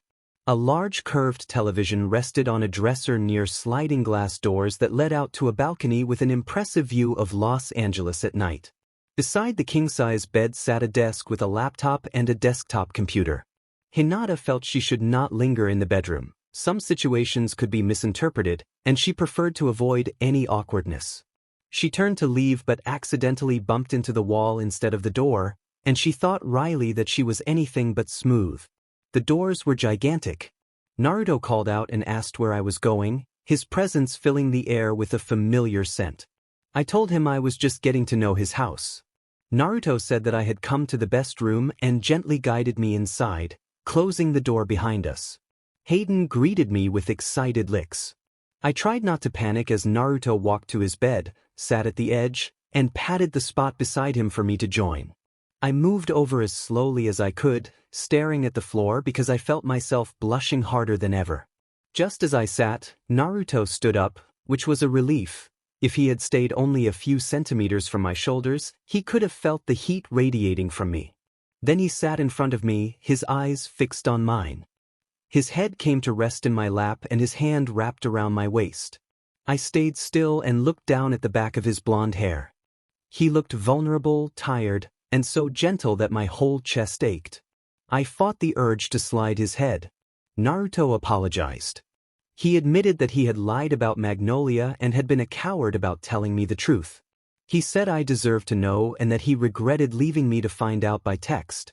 He expressed remorse for not being a man back then and for causing me pain, explaining that he had let me go because he saw how much he had hurt me. He said he had been angry with himself for not being part of my future and that he had tried not to be selfish, even when it meant losing me. His words hit me so hard that my heart ached. If he had gone on, I might have kissed him and told him that not all my pain had been his fault. My own choices had shaped much of my past, too. Naruto told me that he had not been selfish enough before to keep me by his side, but now that he had found me again, he believed he could win whatever challenges stood between us. He looked at me with a hopeful expression. I smiled down at him and teased that I was lucky there wasn't anyone else I wanted to be with right now. Naruto's eyes lit up with a bright, delighted expression, but I clarified that teasing him didn't mean I wanted to rush back into anything after 8 years. Suddenly he was very close, and he admitted he was good at holding grudges and that my teasing had offended him a little. His closeness made my breath hitch. He said he planned to take a kind of playful revenge. Naruto explained that he wanted to be the one to see me every day and to be a steady presence in my life. He said he wanted to be the person I woke up to and that he wanted to give me things that would remind me of him. He promised to make me happy, declared his love for Hinata Hyuga, and told me he intended to be committed and devoted this time. I breathed against him and felt the weight of everything he had said. The moment was overwhelming. They shared a quiet, tender kiss and then paused, both taking a breath and holding the closeness without moving further. A gentle silence followed as they steadied themselves and let the feelings settle. Hinata wanted the future he had promised a few minutes earlier. She wanted to be happy. She kissed him again and told him she was ready to let him back into her life. He smiled and she answered that she loved him too. Van's POV. After Hinata rejected him, Van went to a tavern not far from the hospital. He felt hurt and broken-hearted. He had always promised himself not to fall in love, yet here he was, in love with a woman who claimed she was over a man she had loved for so long. He drank until he was numb, but he was sober enough to notice Dr. Kabuto sitting down next to him. Van demanded to know what Kabuto wanted. He disliked the man because Hinata hated him. More than that, Van found Kabuto arrogant and more loyal to rules than to people. He wondered why Naruto didn't remove him from his position. Kabuto observed that Van looked wasted and asked why. Van told him it was none of his business and rose to pay his share. Kabuto grabbed Van's hand and said he had already paid for the drinks, so now Van owed him. After Van reluctantly sat back down bound by a simple code of honor to repay debts, Kabuto mentioned that he had heard about Van's rejection. Van fought the urge to lose his temper but stayed composed. Kabuto then suggested that if Van helped him hurt Dr. Hinata Lee, that could count as repayment with interest. Van refused to let Hinata be harmed. Kabuto toyed with his glass and hinted that he had friends who did not like Hinata or their president. He suggested, in a coldly casual way, that a single phone call could ruin them and that he could expose a secret about Van's niece, even questioning whether she truly was his niece. Van stared at him, alarmed and unsettled by the implication. Kabuto pressed for an answer, asking if they had a deal. Hinata's POV. Morning light filtered through Hinata's eyelids and woke her slowly. She tried to sit up but found herself held by strong arms. Opening her eyes, she saw Naruto asleep beside her, peaceful and breathing softly. She had missed the sight of him, and memories of the previous night washed over her. She remembered that their relationship had taken a new step. They had grown closer overnight. She vowed, quietly to herself, that the details of that night would remain private. Hinata gave his cheek a gentle peck, slid out from his arms, dressed, and left his room as quietly as possible. On her way to the kitchen, she did not encounter any servants. Naruto must have given them the morning off. She began making her signature homemade ramen, the recipe she had often prepared for him when he had been in the hospital. Bubbles had taught her a way to improve store-bought kimchi, and she used that tip now. She took a moment to think through everything that had happened since she arrived. She had danced with Naruto on her second night there, argued with him the next morning, and since then he had been attentive and full of small gifts. She suspected he might have proposed in his own way the previous night, though there had been no ring. For now, she had decided to start a relationship with him again, and that decision felt right. Hinata set the spoon down and reflected on her public life. She was Dr. Hinata Lee, celebrated as a rising star in medicine. Naruto was the youngest, most prominent, so many considered irresistible. She worried about how the media would react to a romance between them, since there were no public records of a past connection. Social media could be unpredictable and dangerous. There would be no unseen fan to shield them this time. Naruto noticed her pensive expression and said that he recognized the look of worry on her face. He pulled her close again, and Hinata felt reassured by his presence. She reminded herself not to let imagined future problems steal the moment. When challenges came, they would face them together. Turning her head, Hinata teased that the ramen might not be enough for him. Naruto laughed and, with a warm, affectionate tone, claimed that he always needed plenty of whatever his girlfriend prepared. Later, during a quiet drive, Naruto explained that their puppy, Hayden, tended to run away from the ball when it was thrown too high because he was startled by flying objects. Hinata smiled and reminded him that Hayden was still a puppy, and it was better to be gentle. The puppy barked, wagged his tail, and settled on Hinata's lap where she stroked his head. Naruto fussed playfully about Hayden stealing his spot and laughed when Hinata blushed. He had spent the morning teasing and flirting in a light, affectionate way that made her warm but remained tasteful and sweet. Naruto had a meeting to attend but had given Hinata the day off. She thought that having a boyfriend who was also her boss could sometimes be an advantage. Hinata knew she was constantly on his good side. They were driving to the apartment she currently shared with the girls of SMS. Naruto's hand had not left hers since that morning after they had showered separately. He said he feared his hand would go cold the moment he let go. Even now, he drove with one hand while his other remained entangled with hers. Naruto teased that the puppy was lucky to receive so much attention from his girlfriend, and he accompanied the teasing with a gentle, affectionate gesture, bringing Hinata's hand to his lips. Hinata blushed and looked away, remembering that he had had her all to himself the previous night. Naruto promised that he intended to keep it that way and winked at her. Hinata idly played with Hayden's tail and asked what they were going to do about their relationship. Naruto understood and, pausing at a red light, told her he would keep their relationship a secret if that was what she wanted. He said he would respect her decision and keep quiet, even if he wanted the world to know she belonged to him. Hinata nodded. Naruto walked Hinata up to her door, laughing and joking in a way that made her feel warm and accepted. He said he would call that night, and Hinata leaned in to return the sentiment with a brief, reassuring kiss. As he left, Hinata reached for the doorknob and began to open the door. The apartment door burst open with Hyo leaping into her arms, crying that they had been about to call emergency services. Hinata started to explain that she had already texted Ino. Ino then appeared in the doorway and announced that Hinata had spent the night at Naruto's. Hinata did not like the expression on Ino's face. Naruto returned at that moment, and when he realized who had arrived, he called Ino sassy. Ino replied by calling him a bonehead, and Bubbles and G walked in behind her in their pajamas, equally surprised to see Naruto. Naruto concluded that it was not a stalker situation and said he would be on his way. He kissed Hinata's cheek and left. Hyo stayed clinging to Hinata as someone grabbed and pulled her into the apartment. The living room was a mess, but considering 4 girls shared the space, that was to be expected. G asked if the man had been Naruto Uzumaki as Hinata sat down and pulled Hyo into her lap. Hinata confirmed that he was the one who should never be named in certain circles. Bubbles went to the kitchen to pour juice while the others reacted with a mixture of admiration and disapproval. Bubbles remarked that seeing him in person was impressive. Ino sat across from Hinata and made it clear she still did not like Naruto.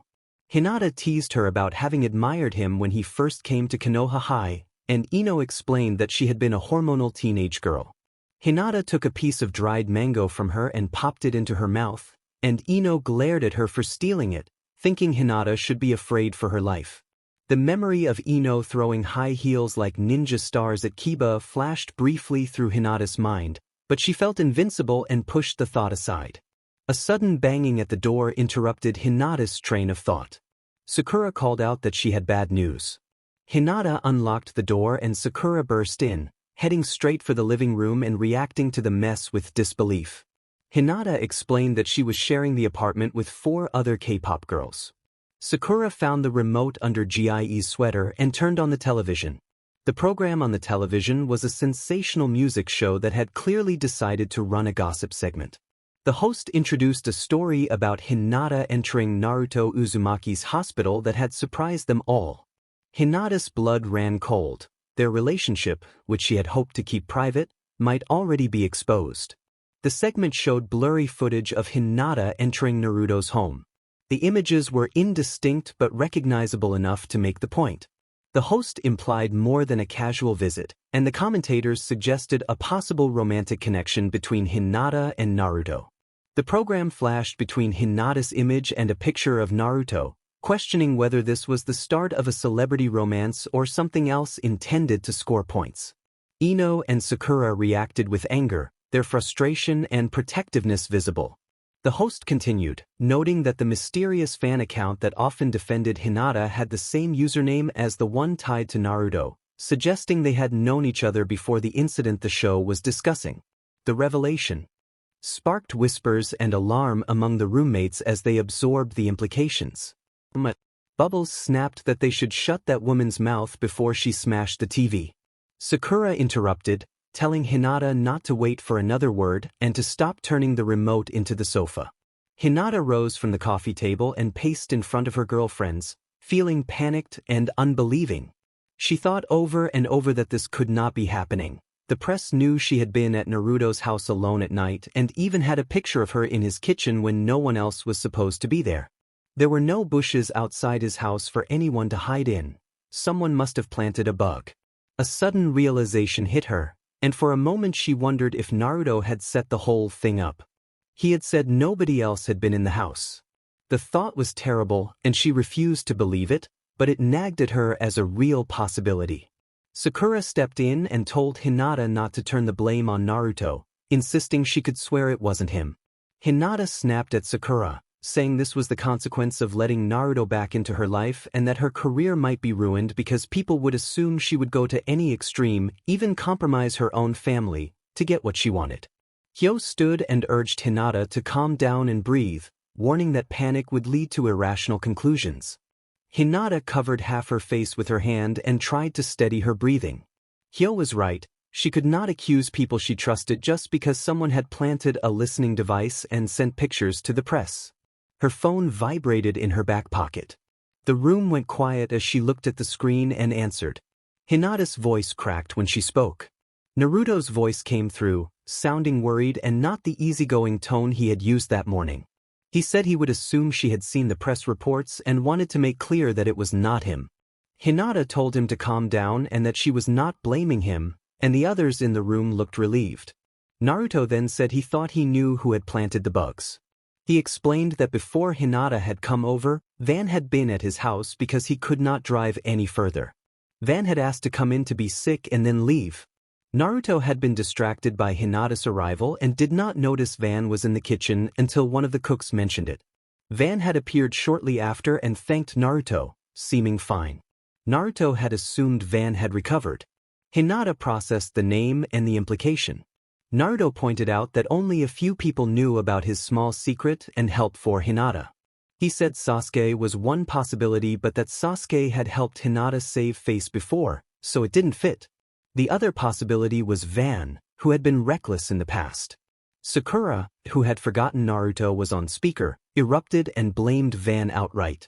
Ino snapped that they needed to figure out what to do about Van because this was an invasion of privacy. Sakura slammed her fist on the floor, railing about Van's inability to handle heartbreak. Bubbles watched quietly with a sharp look in her eyes, showing the same temper as Ino and Sakura. Sakura's fury struck Hinata sharply. If this was revenge for Hinata rejecting him, then Hinata felt relieved she had not chosen him, someone who could not handle that would not be able to handle more. Hinata stood, searched for her keys, and did not say anything. Hyo asked where she was going. Hinata growled that she was going to make Van answer for what he had done. Naruto began to protest, but Hinata ended the call, telling herself this was her fight. Her phone beeped with a message that someone was almost there. Hinata remembered Niji was due to arrive for Sasuke's party. Sakura stood and announced that they were coming with her. Ino cracked her knuckles, eager for confrontation, but Hinata refused and insisted she would handle it alone and asked them to pick Niji up from the airport instead. Ji and Ino pushed back, not willing to let her go alone, and Hinata looked at them all one last time and apologized before she left, asking for this one chance to face it by herself. Sakura let me borrow her car since I didn't have mine yet. I drove from memory and felt a rush of relief when I saw the familiar gates of the Uzumaki residence. The security guard glanced at me with wide eyes and waved me through without a word. Naruto had told me Van lived with his sister and niece in a house a little way from the main residence. I drove past Naruto's modern home and spotted the smaller house down the lane. I silently hoped Valerie was out and Magnolia was at school because I did not want them to witness what was about to happen. I stopped the car in front of the house. All the anger I'd stored up did not make me hesitate. I rang the doorbell 3 times and tapped my foot impatiently. The locks clicked, and when the door swung open I recognized Van and my palm immediately collided with his cheek. Van did not look surprised. He spoke coldly and pointed out how quickly I assumed it was him responsible. I snapped at him and demanded to know what he hoped to gain from this humiliation, satisfaction, or revenge for being rejected, and accused him of only claiming to love me when he had the upper hand. Van's warm expression darkened. He grabbed my wrist and insisted he loved me, that he always had, and accused me of constantly looking for ways to get hurt and never appreciating what he had done. He said what he was doing now matched the pain I had caused him. I told him I knew I had hurt him and apologized. I explained that I did not love him the way he loved me and never would, but that I did love him as a friend and still needed him in my life. He was important to me even if I could only offer friendship. Van's face faltered and his grip loosened at those words. I meant every one of them. A snake-like voice warned from behind us that he had better not be falling for the act. Van's eyes hardened again, but this time because of whoever was behind me. A cold metal touch pressed to my back. I did not need to see it to know it was a gun. The man holding the gun ordered Van to take me inside, calling him Vanny Boy. Van protested, but the man clicked the gun and warned him to listen. I realized then how deep of trouble I had walked into. Inside, Van tied me to one of his dining chairs without meeting my eyes. The ropes were loose enough that I could have broken free if needed, a detail that told me he had no intention of seriously harming me if he could avoid it. The man with the gun stepped into view and my throat tightened. The long black hair, the snake-like eyes, and the thick purple makeup identified him. Orochimaru, the nation's most wanted criminal and a former member of Konoha's council.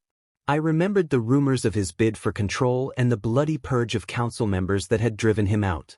The thought of him here made my skin crawl. A familiar voice addressed me with false pleasure, calling me Dr. Lee. I scanned the kitchen and found Kabuto, playing with a butcher knife at the edge of the blade. The old arguments we had in the ER flashed through my mind. Today I had to keep my temper. Kabuto reminded me that I must be wondering why I was there and added that he had not been fond of me. Orochimaru drifted away from the scene, appearing bored as the television clicked on in the background. Van stood in shadow behind me, and I could not tell how he was taking this. Kabuto launched into a bitter explanation. He said his life had been going along well until a young doctor had entered and ruined his reputation, forcing him to follow hospital protocols that made him look bad to the public. He smirked and declared that he did not intend to let me continue saving people, questioning what use I would be if I could no longer practice medicine. I stayed calm and prepared myself. My prior training had been aimed at handling situations like this. Kabuto raised his knife. A flash of blonde hair suddenly cut through the room, catching me off guard and startling Kabuto as well. The blade was deflected in a swift, decisive move. The newcomer intervened, knocking the knife away.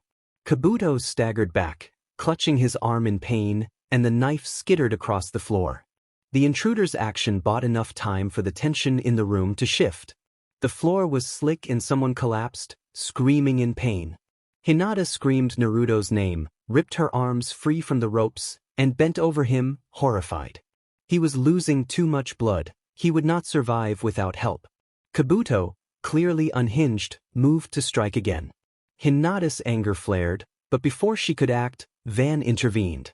Van stepped forward, drove the knife into Kabuto in a swift, decisive motion that immediately incapacitated him. Kabuto staggered, gave Hinata one last look full of despair and hatred, and then fell. Hinata never forgot that look. A single click of a gun cut through the room. Everyone's attention snapped from Kabuto to the man who now held Hinata at gunpoint. Orochimaru looked calm and dangerous. Van froze, wary that any movement might trigger the weapon. Orochimaru leveled the gun and explained that Hinata's father had nearly caught him years ago, but he had escaped, and that a similar situation had unfolded with the president lying on the floor. He claimed that Hinata's mother had been present then and implied that this was the moment to end the Hyuga bloodline. Hinata remembered that her father had once told her her mother had died of illness. The contradiction stung. Naruto attempted to rise, but Hinata pressed her hands to his chest to hold him down. Naruto gasped Hinata's name. Hinata cupped his face and clearly told him that this was her fight and he should not get involved. When Naruto began to object, Hinata cut him off with a gentle, tearful farewell kiss and told him she loved him, pleading with him not to forget her. Orochimaru announced that time was up and pulled the trigger. The sound of the shot echoed. 1 week later, Naruto woke to the steady beeping of monitors and the memory of Hinata's voice and that single gunshot. He sat bolt upright and called Hinata's name. Naruto was surrounded by familiar faces from Konoha. Sakura and Sasuke looked at him with wide eyes. Sai and Shikamaru had just come through the door. Temari, Tenten Ino, and Niji were gathered on the floor.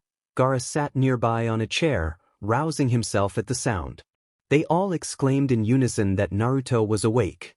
Crushing hugs from the women in the room nearly took his breath away. When Naruto reached up to pat their heads, he realized his right hand felt numb. The others stepped back so he could see his bandaged limb. Naruto registered, with a shock, that his arm had been replaced by an artificial one. Panic surged through him. Naruto demanded to know where Hinata was and tore off the needles and tubes. He grabbed his clothes and changed as fast as he could, pulling a sweatshirt over his head.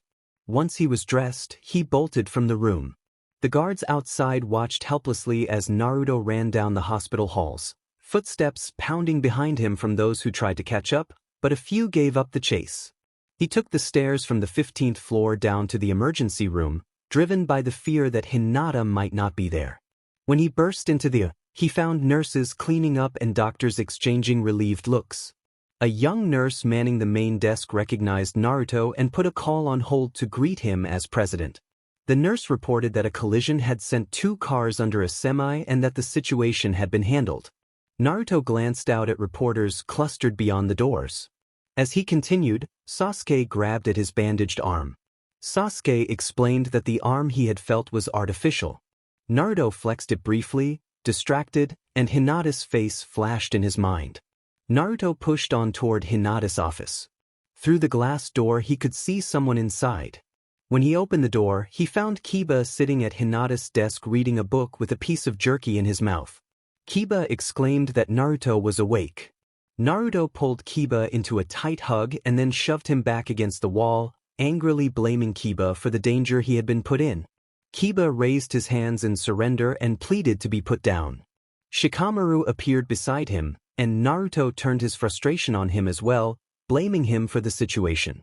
Shikamaru advised Naruto to calm down and pried Naruto's fingers from Kiba's collar, attempting to steady the scene. Shikamaru sighed and said it would have been a lot easier than working for the FBI. Naruto lunged at his friend in a burst of anger and tried to strike him, but Kiba hooked his arms and pulled him back before things could go further. Naruto vowed silently that he would get him too. Sakura shouted that Naruto needed to cool down. Naruto snapped that he had no idea how Hinata was and that he was not going to calm down right now. Naruto knew he was making a scene.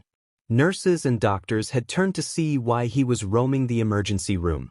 Now, watching him struggle and be held, they all watched with interest. He did not care. He demanded to know where Hinata was, his voice breaking with tears. He needed to know. He needed to see her eyes and hear her laugh. He could not imagine living if she was gone. He finally wrenched free from Kiba's hold, and a small pop sounded that drew everyone's attention. He blinked through his tears at Kiba, who held Naruto's detached prosthetic arm with surprise. Kiba muttered an embarrassed admission that it had come off. While everyone was distracted by the missing arm, Naruto slipped through the crowd and ran away from the main emergency area toward the quieter hallway with offices and the library. He slowed once he was sure no one followed and checked each room. Every office was empty. When he reached the library doors, he saw someone through the glass. It was Hyo from the band Ino belonged to. She noticed him and vanished from sight, only to reappear in front of him seconds later, moving as if by a trick. Naruto wondered how she had done that. Hyo greeted him cheerfully and smiled big when she saw him, and then her eyes traveled to the detached arm. She asked if he had already lost his arm and then apologized awkwardly. She added that Hinata had worked very hard on it. Time seemed to stop for Naruto at that revelation. Hinata had worked on his arm. He asked Hyo to tell him more. Hyo reached for his left hand and, with a softer expression, urged him to look for himself. She led him toward the library's glass door. 3 other girls were leaving and briefly blocked the view. One of them addressed him politely as they passed, and another said goodbye in English. The girls disappeared down the hall, laughing together. Naruto pushed the door open and saw Hinata at a wooden table, her long raven hair spread around her as she slept quietly. Her coat bore the marks of the emergency, but she looked peaceful. Naruto fell to his knees and finally let his tears fall. She was alive. The movement must have woken Hinata, because she lifted her head and looked around. She addressed Naruto gently and asked how he was feeling, her voice still heavy with sleep. Hearing her voice made everything real again. He ran to her and pulled her into his arms, desperate to confirm she was truly there. Hinata laughed softly and asked what had gotten into him. He hugged her tightly and begged silently not to wake up if this was a dream. Her shoulders trembled and she told him this was not a dream and that it was real.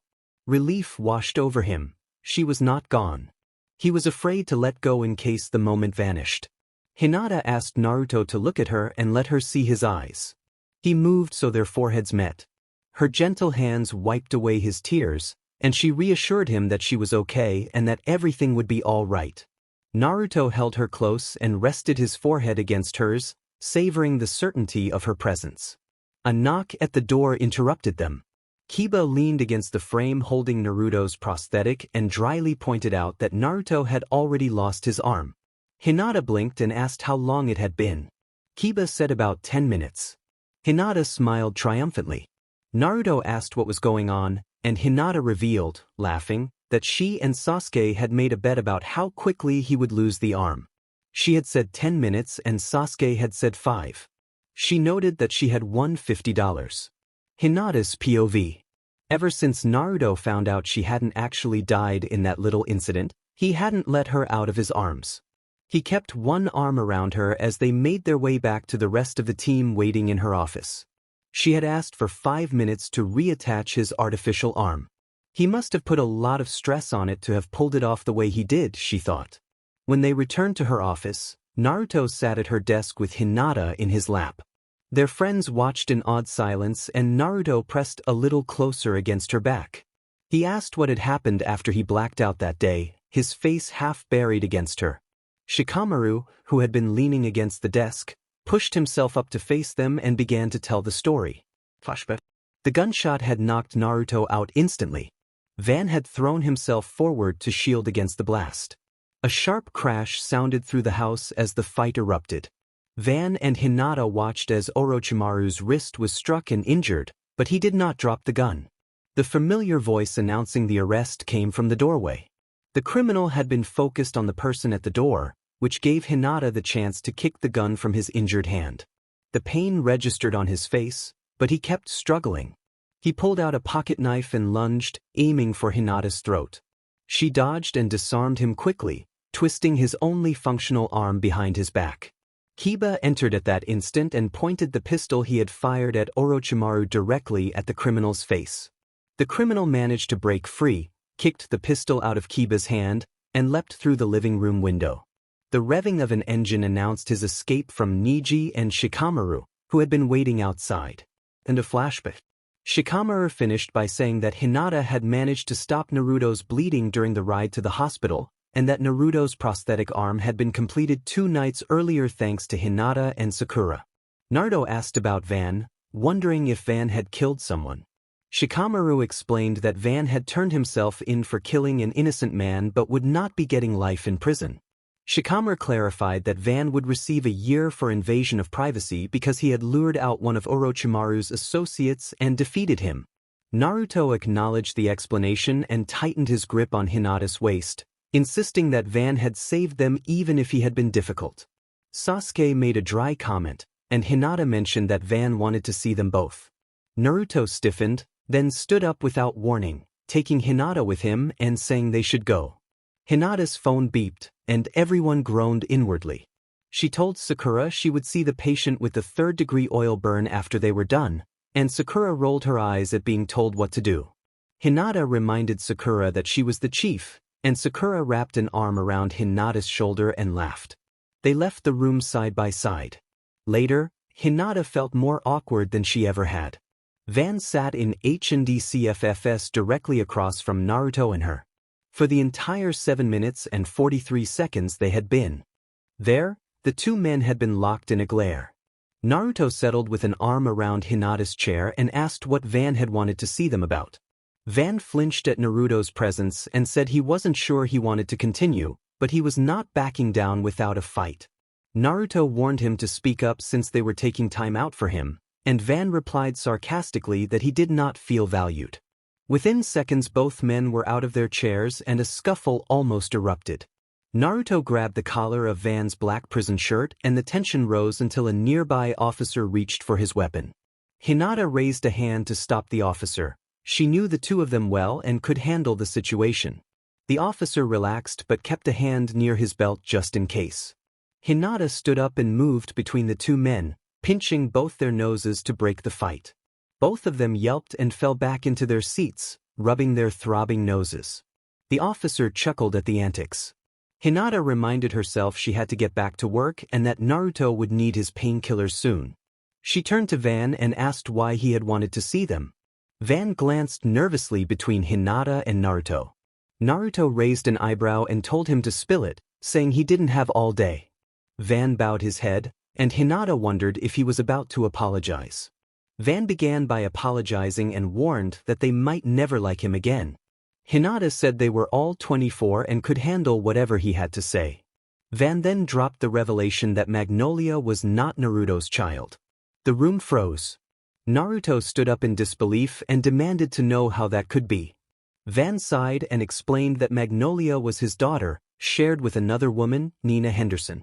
Naruto reacted with shock and a sharp laugh at the memory of Nina's attitude, and Van bristled at the comment. The tense moment settled as Hinata redirected the conversation back to the matter at hand. Naruto demanded an explanation. The man looked uncomfortable and explained that after Nina gave birth she had left the baby with him and moved away, leaving him 17 with a baby and no money. Their father could not support both Valerie and him, let alone a granddaughter, so Valerie had suggested using the narrator. Van admitted that the whisker marks on Magnolia's face had been his idea. He confessed that since she was young he had told her that drawing whisker marks on her cheeks would bring good luck and make a small allowance appear each day. Naruto growled that the child would be well off, but his gaze seemed distant. Van watched Naruto closely and thought that once he left jail he would regret his actions. Van sighed and apologized for what had happened. He explained that he and his sister had not known Naruto had a girlfriend at the time and that they had felt guilty when Naruto called them the next day saying the narrator had left him because of the child. The narrator replied coldly that Van could have told Naruto the truth at the time. The prisoner sighed and admitted he had wished he had told the truth but had not. The prisoner then asked if the cop should be told to keep him in custody a little longer, and laughed as he said no, because he would never have met the narrator or fallen for them if he had told the truth. He admitted, selfishly, that he was glad he had lied. Naruto's hand wrapped around the narrator's and he asserted that the narrator belonged to him and that Van would have to find his own. Van and the narrator looked at Naruto with confusion. Naruto acknowledged he was angry, but added that serving his sentence was punishment enough. He instructed Van to find better doctors for Kabuto next year and to make sure they had no ties to anyone wanted by the FBI. Van's eyes shone in disbelief when Naruto confirmed he was serious, and Naruto warned him that he planned to beat him up when his time was done. Van agreed. I drove back to the hospital because Naruto's artificial arm was causing him pain. The painkiller had not fully taken effect yet, but he could still speak and chat without trouble. I did not know how to react. All this time, Magnolia had not been his child. He was effectively a clean slate. The harder question was how he really felt. I knew Naruto could hide his emotions when he did not want others to worry. There were no words for what he might be feeling. The painkillers eventually did their job and he fell asleep, so I called Sasuke. Sasuke greeted me and asked how Naruto was doing. I said he had been better and that I planned to take him home for the rest of the day, and asked Sasuke to tell the SMOS girls and Sakura that I would be home a little late. Hyo giggled and said they already knew. I ended the call before their teasing could continue. Naruto slept most of the day. I wandered around his house, watching the officers and investigators clean Van's house from a distance and gather evidence. I was surprised not to have seen Valerie or Magnolia at all during the incident. Magnolia was probably at school, but Valerie's absence nagged at me. I still did not know how to feel. I was relieved that Naruto was not a father to anyone else's child, but I was sad that Magnolia had been lied to for years. How could the child grow up surrounded by those falsehoods? I dismissed the worry as something for Naruto and his family to figure out. My involvement would only make things worse. To pass the time, I taught Hayden to fetch without panicking when the ball came toward his face. The puppy was slow, but after 2 hours he learned. I bathed him with a hose afterward, guessing the last time he had been washed was when Naruto first brought him home.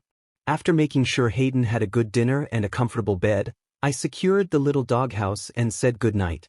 It was about 7 o'clock by the time I went inside. The sun had set and I turned on the lights before making ramen for my boyfriend, something he liked and could easily eat. I prepared the meal and carried the tray through the large house, taking longer than I expected as I navigated the rooms. When I reached Naruto's bedroom, I knocked once and then entered. Naruto was sitting with his back against the headboard, a TV remote in his hand. His ocean blue eyes looked unfocused for a moment before they brightened when he saw me enter with the tray. I told him I had brought dinner so he could take his pills. He beckoned me in, and because his long legs were stretched under the blanket, I sat on the edge of the bed and set the tray on his lap. Naruto thanked me and said he was starving. He began eating at once. We made small talk about the weather and a recent ESPN report on university softball teams while he ate. I resisted the urge to kiss him mid-meal. When he finished, Naruto exclaimed that the meal had been amazing and leaned back into his pillows. I removed the tray and Naruto asked me to set it on the floor and come cuddle for a bit. I started to tell him I would at least put the leftover broth away and wash the dishes, but he gently took my wrist, removed the tray from my hand, and pulled me into his chest with his new arm. I blushed, but the warmth of his chest and the steady beat of his heart soothed me. Naruto covered us with the blanket and began stroking my hair slowly. For about half an hour no words were exchanged, none were needed. I was in Naruto's arms, where he could protect me and I him if anything were to happen. That was all I needed for the rest of my life. Since Naruto technically missed Sasuke's little surprise engagement party because he was out for it, Sasuke decided to throw it in 2 Saturdays while everybody was still in town. The girls from SMS along with my old friends from Konoha all decided it would be easier to stay at my apartment. Naruto often insisted I stay at his house, and we were close and affectionate, but it was not constant. Part 2 of my little love story with Naruto began like this. She had stayed the night at his house. Sometime in the morning she shot out of his bed with his blanket wrapped around her and stumbled straight into the bathroom, the bile on her tongue threatening to spill out. Naruto called to her from the other room, asking if she was all right. She finished vomiting and felt completely unglamorous. She rinsed her mouth and dabbed the area around the toilet, the blanket still draped like a cape around her shoulders. Naruto appeared behind her and began rubbing her shoulders with concern. He asked how she was feeling, using a familiar, comforting voice. She sighed and told him it was just a small cold. Without further words, he wrapped the blanket around her tighter and lifted her in a caring embrace, carrying her back to bed. She snuggled against his warm chest as they settled onto the mattress. Her head throbbed and her body felt feverish. Once he laid her down, Naruto slipped on a pair of sweats before settling back in. He pulled her close to his chest, kissed the top of her head, and stroked her hair, telling her quietly that everything would be okay and that he was there. Later that morning, Naruto gripped her hand and asked if she would be all right. She had not thrown up again during the night, which was a relief. He made her some porridge and drove her home. Now they stood outside her apartment door, and he was reluctant to let go because he had an important meeting to attend. She fumbled with her key and reassured him that she would be fine. Sakura and the other girls were there and would look after her. Naruto pouted and said he wanted to be the one to take care of her. She teased him to hurry to the meeting and come back early. The door opened to reveal a sleepy Bubbles, who complained about opening doors for others. Naruto told the other girls that Hinata had a bad cold and needed quiet and rest. They all reacted at once when they saw her standing there. They demanded to know why she had not told Naruto sooner. She admitted she had been chicken. Temari snapped that he needed to know. She explained to them that she feared he would doubt her because he had already been lied to for 8 years about a child being his, and she was not sure it was the right time for him to learn the news.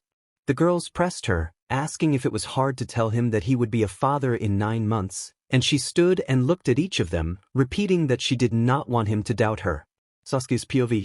Naruto slammed his head down on the table, startling the older men in the room, and declared that Dr. Lee deserved a raise. One of the staff quickly agreed that she did deserve it. The head of the billing department objected loudly, worried about public perception given the recent scandal involving Naruto. Naruto, calm but firm, said he appreciated concern for the hospital's image but that his decision was final. Dr. Lee would receive a raise for the time being that would revert to the original chief upon her return from leave. When the CEO closed his folder and stood, the meeting was effectively over. The head of billing left in frustration while others filed out with small farewells. Naruto flopped down on a leather sofa and sighed that he had had enough. Sasuke made a dry comment about the meeting, and Naruto responded teasingly that he had endured enough sarcasm. Sasuke laughed and asked when Naruto would clear up the lingering scandal with Bookworm, noting that the press was still very interested and they had not made a public appearance together yet. Sasuke remembered that Hinata had managed to save about 24 more lives in the last few weeks, and he imagined everyone's shock when they learned she was not only dating their young president but was also PRing tea with his child. He remembered the day Bookworm first told everyone she was carrying as if it were yesterday. In his memory, Hinata had called everyone over to lunch at her apartment. Kiba and Shikamaru arrived with bags of fast food because the women were too tired to cook. There had been plenty of fries and chicken nuggets. Sasuke still wondered how the leftovers always disappeared. A handful of 20-somethings were gathered, and one thing was missing, Naruto. Sakura was the first to ask why the revelation was so sudden and where Naruto was. Conversation stopped as everyone searched the room for the blonde. Sasuke raised his hands defensively and insisted that he was not Naruto's keeper. Hinata then explained quietly that she had not invited Naruto because he had been hurt recently and she had done so intentionally. Kiba crossed his arms and declared that the situation had just become interesting. Hinata began to breathe shallowly, which only increased everyone's curiosity. Temari looked ready to rough Hinata up if she had to. Sasuke's girlfriend seemed equally impatient. The only one surprisingly calm was Hyo, who sat beside Hinata, patted her shoulder, and assured her that they would help whenever she was ready. Hinata apologized to everyone and admitted she still felt guilty for what she had done. Sasuke told her that they had let it go a long time ago and that it was her turn now to tell them what was going on. Shikamaru gave a small huff of laughter that suggested he already suspected the truth. Hinata drew a deep breath and announced that she was P-Arginin-T and that the child was Naruto's. The room fell silent. Sasuke felt a childish astonishment wash over him at the news. Sasuke, pointing at her belly, asked if she meant that there was a living human being growing inside her. Hinata looked down and explained she was still early in the P-Argin-Sui and that it was only a FTS for now. Sakura smiled beside Sasuke but did not comment, as if she had known beforehand. Ino inquired how Hinata knew, and Hinata said she had been feeling odd for a few days and had asked Sakura to perform an LTR's ND 2 days earlier. The room erupted in applause and excited whispers. Hinata asked them to keep the news from Naruto for the time being because he had just discovered that Magnolia was not his daughter, and she wanted him to have time to process that before learning about the P-Argin-Sui. Everyone exchanged looks and agreed to respect her wishes. Sasuke, however, could not fully accept it in silence. He was still trying to comprehend that the shy Hinata was going to become a mother. Back in the present, someone snapped their fingers in front of Sasuke's face to bring him back to the moment. Naruto's whiskered face hovered nearby, confusion evident in his expression. Naruto asked if they were going to the game. Sasuke felt a surge of urgency. Naruto was about to become a father and did not know it. He decided that, wounded as Naruto already was by lies about Magnolia, Naruto deserved to know. Sasuke asked Naruto how he would react if he found out Hinata was P-Argin-T with his child. Naruto's eyes brightened at the mention of Hinata, but when Sasuke finished the question, Naruto's expression shifted to a mixture of shock and anger. Naruto asked how long Sasuke had known. Sasuke replied a few weeks. Naruto demanded to know why no one had told him. Sasuke explained that Hinata had not wanted him to suffer more than he already had. Naruto began to protest, but Sasuke snapped that Naruto should not lie to himself no matter what had happened. He loved Magnolia as if she were his own, and discovering the truth had been a painful betrayal. Naruto wrestled with his emotions silently. When Sasuke asked how he would feel now, Naruto admitted he would hope the news was true. Sasuke gestured toward the door and suggested that Naruto go find out for himself. Naruto did not hesitate. Hinata sat later with Sakura, who urged her to eat more apples for the health of her and the baby. Hinata shushed urgently, worried someone might overhear. Sakura brushed off the concern and persisted about the importance of nutrients, trying to make sure Hinata took care of herself. One of the girls noted that only Ino and her bandmates could understand Japanese around them. Hinata pointed out that they were in the middle of a park and that there were already plenty of people with phones trying to translate what they were saying. Ino appeared at Sakura's side and told Sakura to quietly eat the apples so everything would be all right. Hinata pushed the apple away and explained that she had already eaten 10 apples in the past 2 hours and was stuffed. The intern and the pop stars did not take the hint.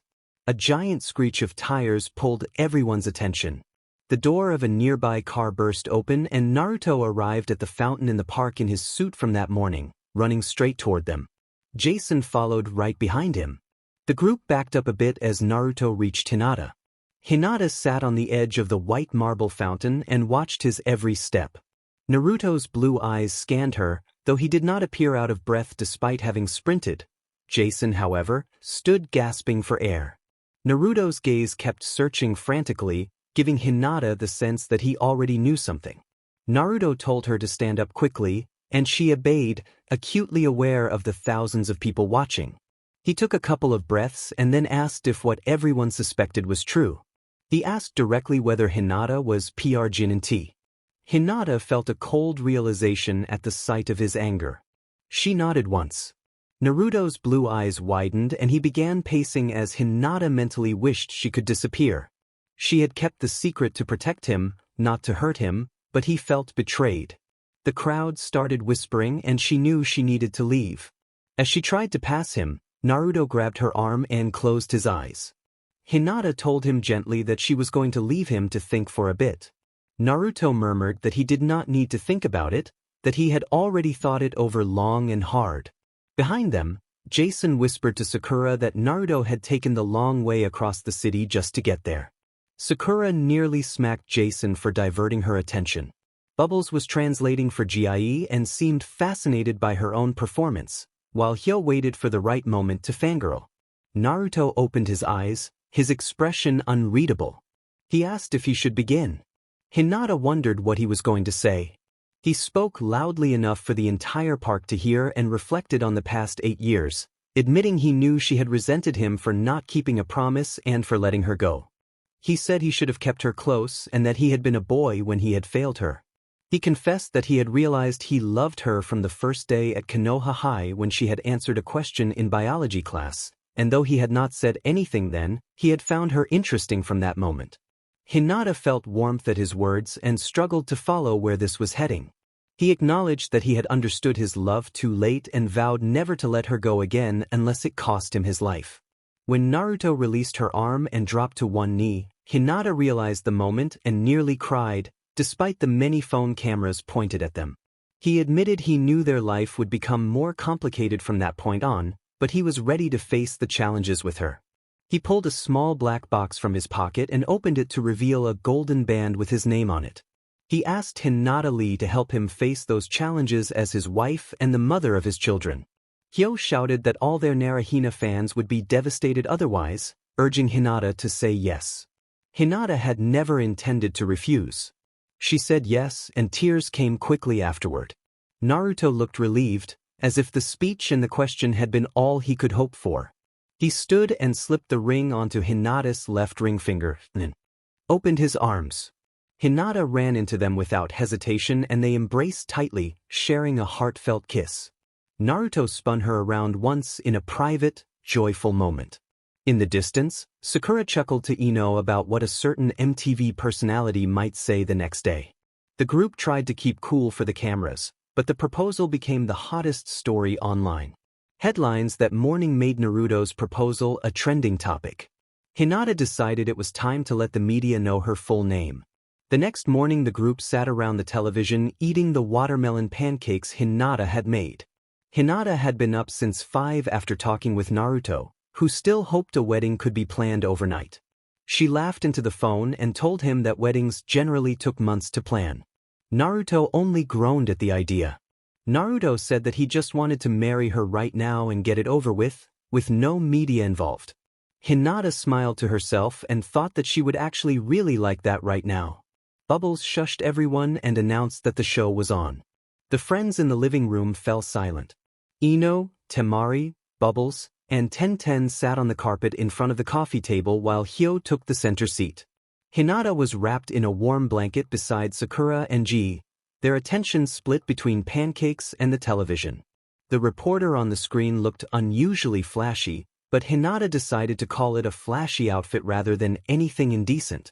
The reporter introduced a segment with a squeal, and a picture of Naruto proposing in the park filled a corner of the screen. Temari nearly dropped her fork in surprise. The reporter said she had never been so happy, and then summarized the rumors. The long-time whispers that Hinata and Naruto had a connection were true, the reporter explained, saying they had dated in high school in Japan before Naruto became Xiao and Hinata finished high school to pursue her career. The reporter added that Hinata Lee was an alias and that Hinata's real surname was Hyuga, and then promised to show the clearest clip of the proposal from the park. Hinata's irritation spiked when she recognized the angle of the footage. She glared at Ino and asked if Ino had taken the video and sent it to the reporter. Ino raised her hands in surrender and pleaded that the world needed to know and that she had wanted to clear up scandalous ideas, begging Hinata not to be angry. The clip showed everything, including Hyo's little fangirl meltdown, which sent the room into laughter. After it ended, the reporter continued her segment, mentioning Hinata's fan page and saying fans had already created couple names, congratulating Naruhina, and hinting that there might even be permission to film the wedding. Hinata was stunned to learn she had a fan page. The commercial break erupted into chatter around the room, but Hinata remained quiet, considering how the reporter had revealed so many secrets about her. Not many people knew she was a Hyuga, and she wondered who would have told the reporter.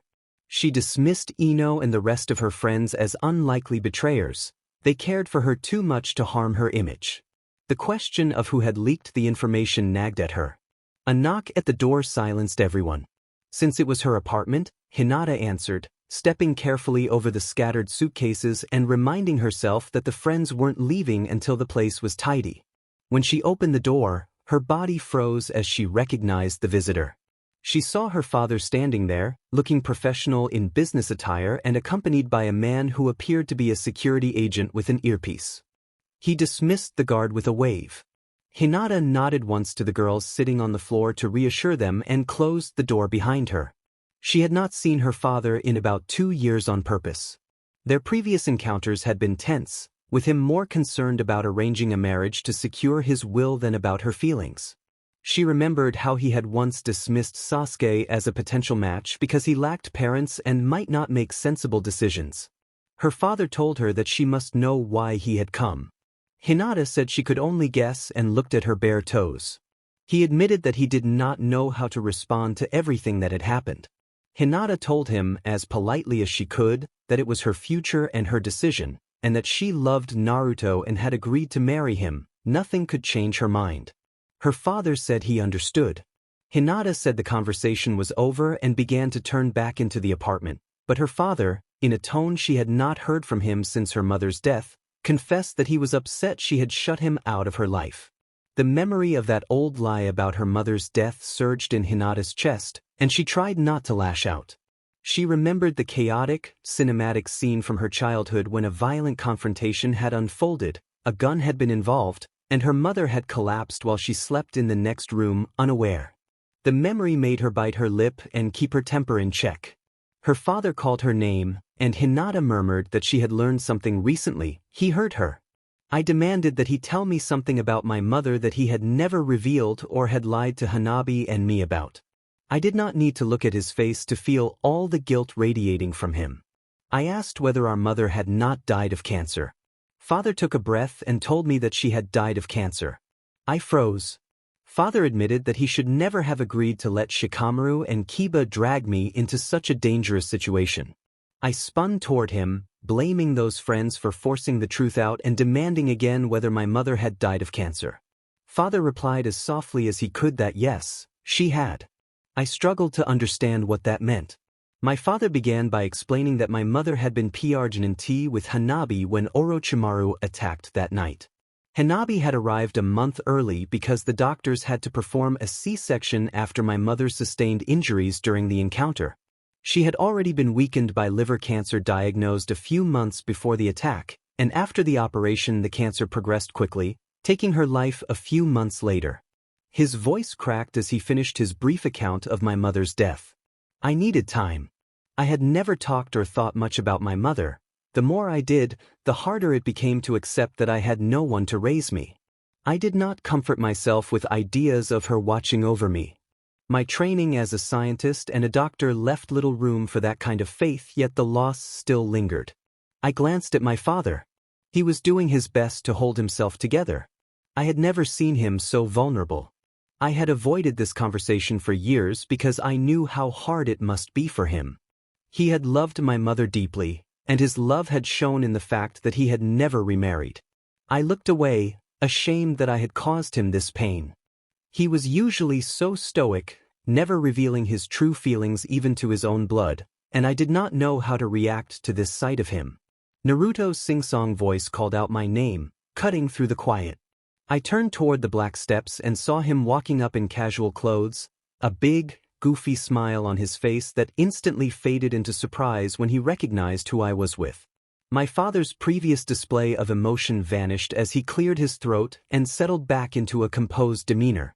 Naruto's cheerful expression shifted to one of respectful seriousness. Naruto had bags of food, but he set them down at the top of the stairs and came over to stand beside me, facing my father. He bowed to show respect to my father. My father returned the greeting with a polite question about what had brought Naruto there that morning and noted, with a hint of amusement, that it seemed my friends and I had been having a girls' day. I remembered that I had texted Naruto earlier to bring snacks in exchange for pancakes and a quick congratulatory hug. Naruto remained silent for a moment. My father cleared his throat again and said he had to keep the conversation short because of business in town. Naruto clasped my hand behind my back with his artificial fingers and squeezed it, indicating he would handle the conversation from there. My father then asked about the wedding, treating it as if it were the most natural next topic. Naruto fumbled, saying he would have to get back to him about the date, and my father pushed on to ask about a theme. I told my father that Naruto had proposed the day before. My father did not accept that as an excuse and urged us to start planning. He promised to send the contact information for what he called the world's greatest wedding planner and suggested we should move quickly while our friends were still in town. He glanced at my stomach and commented, half teasing, that our future child would be eager to arrive. The reminder hit me hard. I had indeed been keeping a secret I was PRGNT. The beeping of my father's phone reminded him of his professional commitments. He checked the screen, tucked the phone back into the inside pocket of his suit, and told Naruto he had to leave. Before walking away, he stepped close and warned Naruto in an exaggerated, jokingly threatening tone that if anyone ever hurt his daughter, he would be forced to do many illegal things so dramatic that Shikamaru and Kiba would have to arrest him in his next 10 lives just to keep him from breaking the law. Naruto swallowed and responded with a nervous, humorous agreement. My father smiled in satisfaction and started to walk off. I called after him and asked if he would join me for dinner that night at a nearby Japanese restaurant. Surprise shone in his pale eyes. He said he would have to check his schedule and get back to me, which I took as a tentative yes. Later, back in my room, Naruto flopped onto my bed, clearly relieved to have survived the conversation with my father. I sat at the end of the bed and patted his forehead, praising him for his effort. He rolled over and laughed, then sat up and agreed that my father was right. With the baby on the way, it would be wise to have the wedding soon.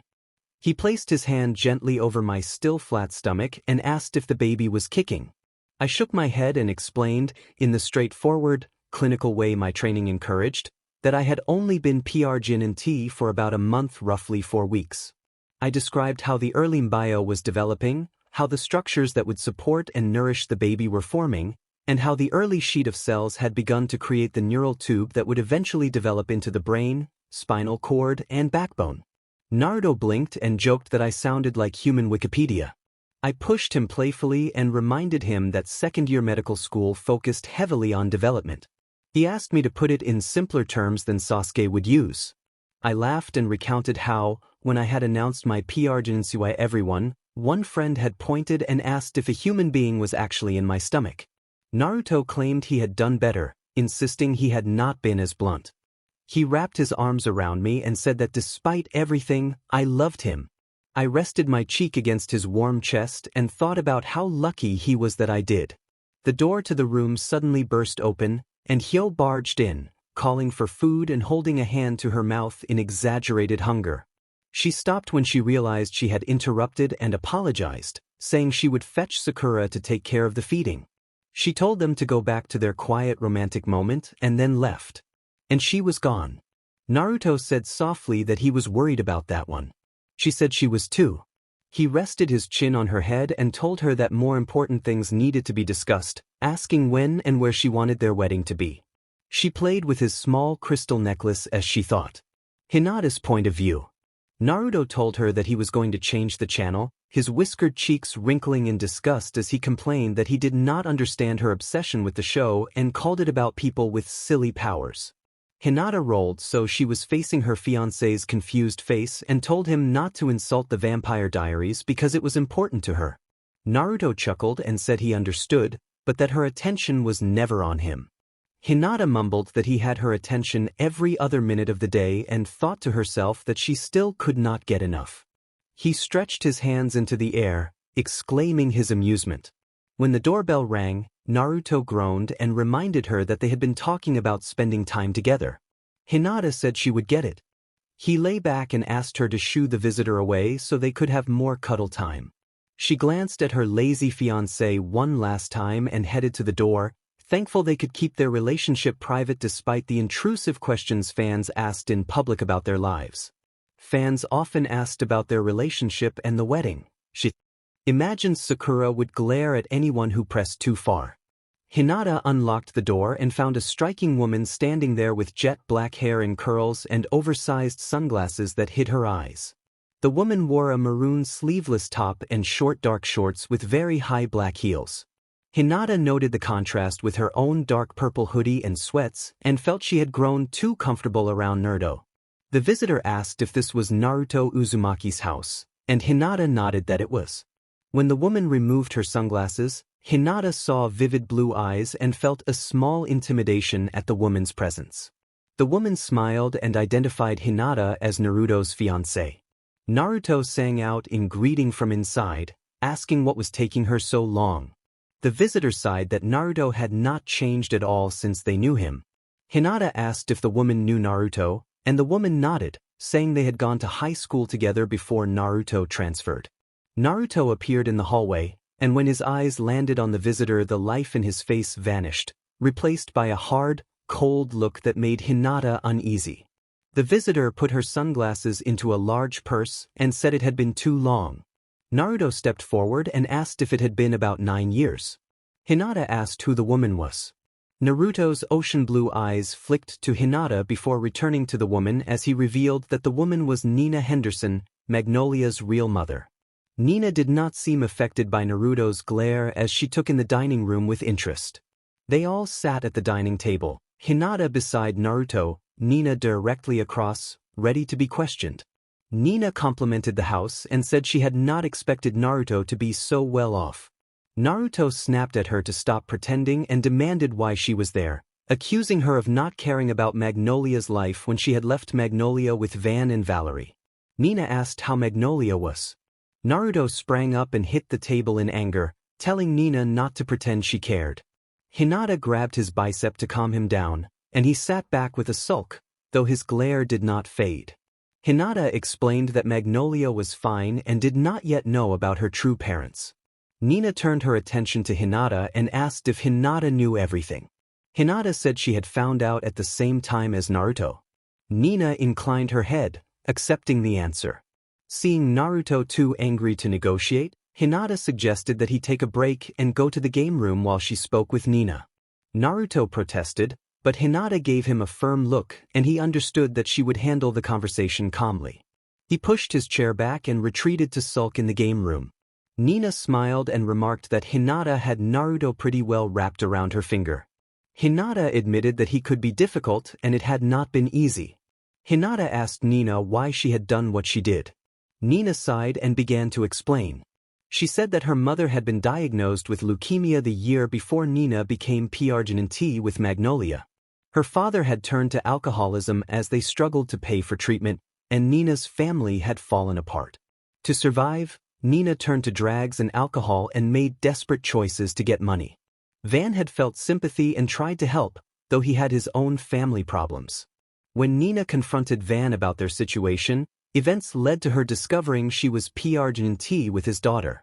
Although Van and Nina had never been in a romantic relationship, they agreed to raise Magnolia together. Nina did not tell her parents because her father was often too drunk and her mother remained in the hospital.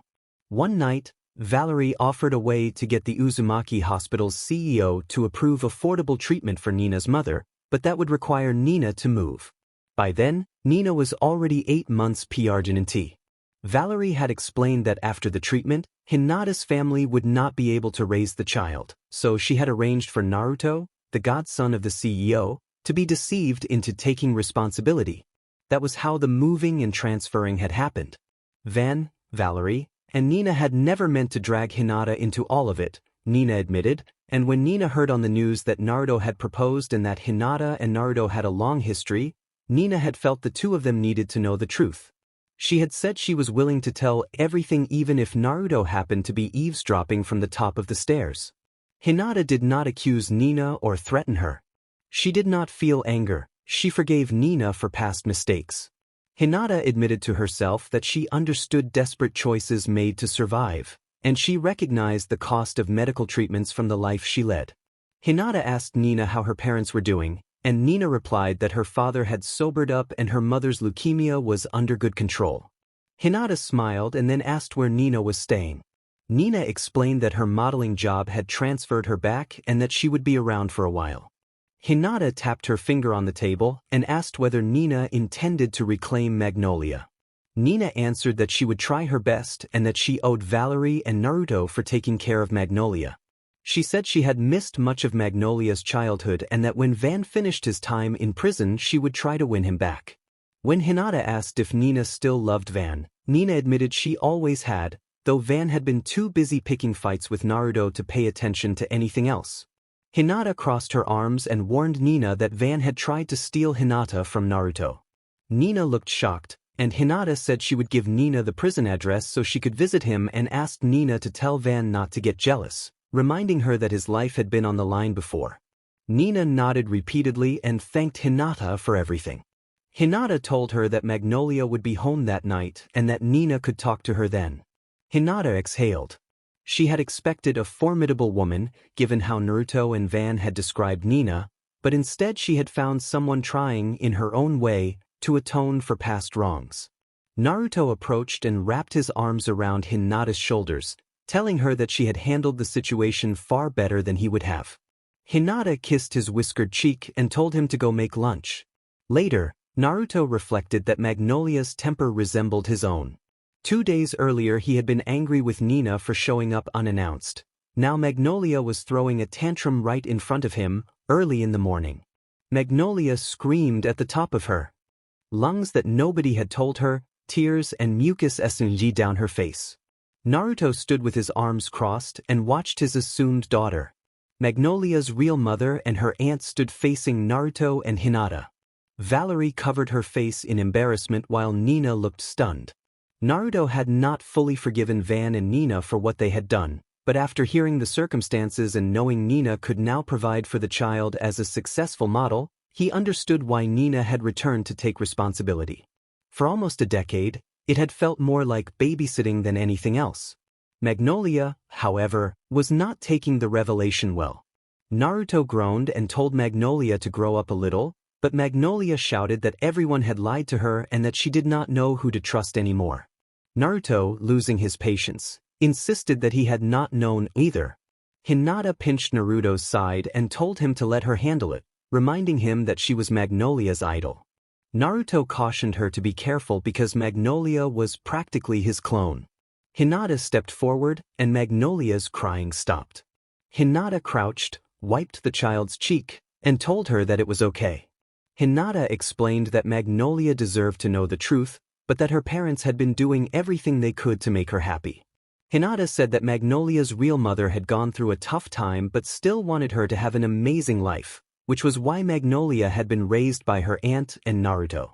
Hinata reassured Magnolia that Naruto had not known the truth before, and now that he knew, he would continue to treat her as his own. Magnolia turned to Naruto and asked if it was true that he would be her father. Naruto smiled broadly, gave a thumbs up, and said that he might not be her biological father but that he was her godfather and would be there for her. Nina looked surprised at the declaration but did not challenge it. Hinata had come up with the idea the night before. Since Naruto had raised Magnolia, he would help Nina during the year Van would spend in jail. Until Van's release, Naruto would step in as a paternal figure. When Magnolia asked what Hinata's role would be, Valerie smirked and said Hinata would be her godmother, noting that Hinata and Naruto were marrying in a few months. Hinata's eyes flashed to Naruto, and Naruto winked back. Since Hinata was marrying him, she would be Magnolia's godmother. Suddenly Magnolia launched herself at Hinata and collapsed into her arms, sobbing loudly and burying her face in Hinata's stomach. Everyone reacted with surprise and a bit of alarm. Hinata did not seem fazed. She patted Magnolia's head and murmured gentle, soothing words that no one else could hear. Naruto stood frozen at the sight. Hinata had always been gentle, except when she had to snap orders in the ER to save a patient. Now, faced with a frightened child in her arms, she was all tenderness. I've only seen her angry once, the day he called her into his office to make up. She had grown more confident, but her gentleness and kindness had never disappeared. Even though Magnolia had destroyed their relationship, she loved the child as if she had given birth to her. They had met only twice, but that was what made Hinata special. She loved the child because the child was his and because the child had been lost. He came to a realization that there was no other woman in the world he wanted to be the mother of his children. There was no one else he wanted to spend the rest of his life with other than Hinata Hyuga. He promised himself he would never let her go again. Nina whispered that Naruto looked like he was meditating and wondered why he would meditate when he usually liked to cause trouble. Valerie nodded in agreement and suggested that he must have hit his head one time too many in Japan, adding that he looked almost peaceful. Naruto announced that he could hear them, and Nina flashed a wink with no real apology. Naruto muttered that he heard their comments with a sarcastic remark. 2 days later, Hinata looked around the giant ballroom and admired Sasuke's work, telling him he had outdone himself. Sasuke smiled proudly and said he had done it all for his best lady.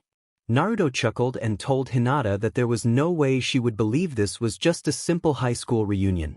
He listed some of the guests: Valerie, Magnolia, Nina, Jason, even a few pop stars, and called it a Konoha High reunion party. Sasuke dismissed the idea that their guest list would be questioned. Naruto offered his hand and asked Hinata for a dance. He held out his prosthetic hand and Hinata accepted with a small, pleased response. Sasuke excused himself and stepped away.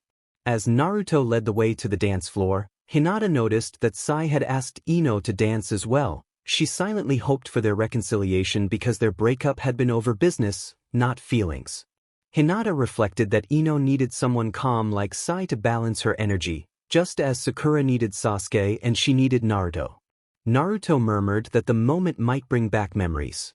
Hinata thought it did and reached up to kiss his ears softly, teasing him about when he had once called her a chump. Naruto stiffened briefly and apologized for that, admitting he had been a little drunk at the time. Hinata laughed and teased him about it. Naruto tightened his hold and remarked on how far they had come. Hinata echoed his sentiment, thanking him.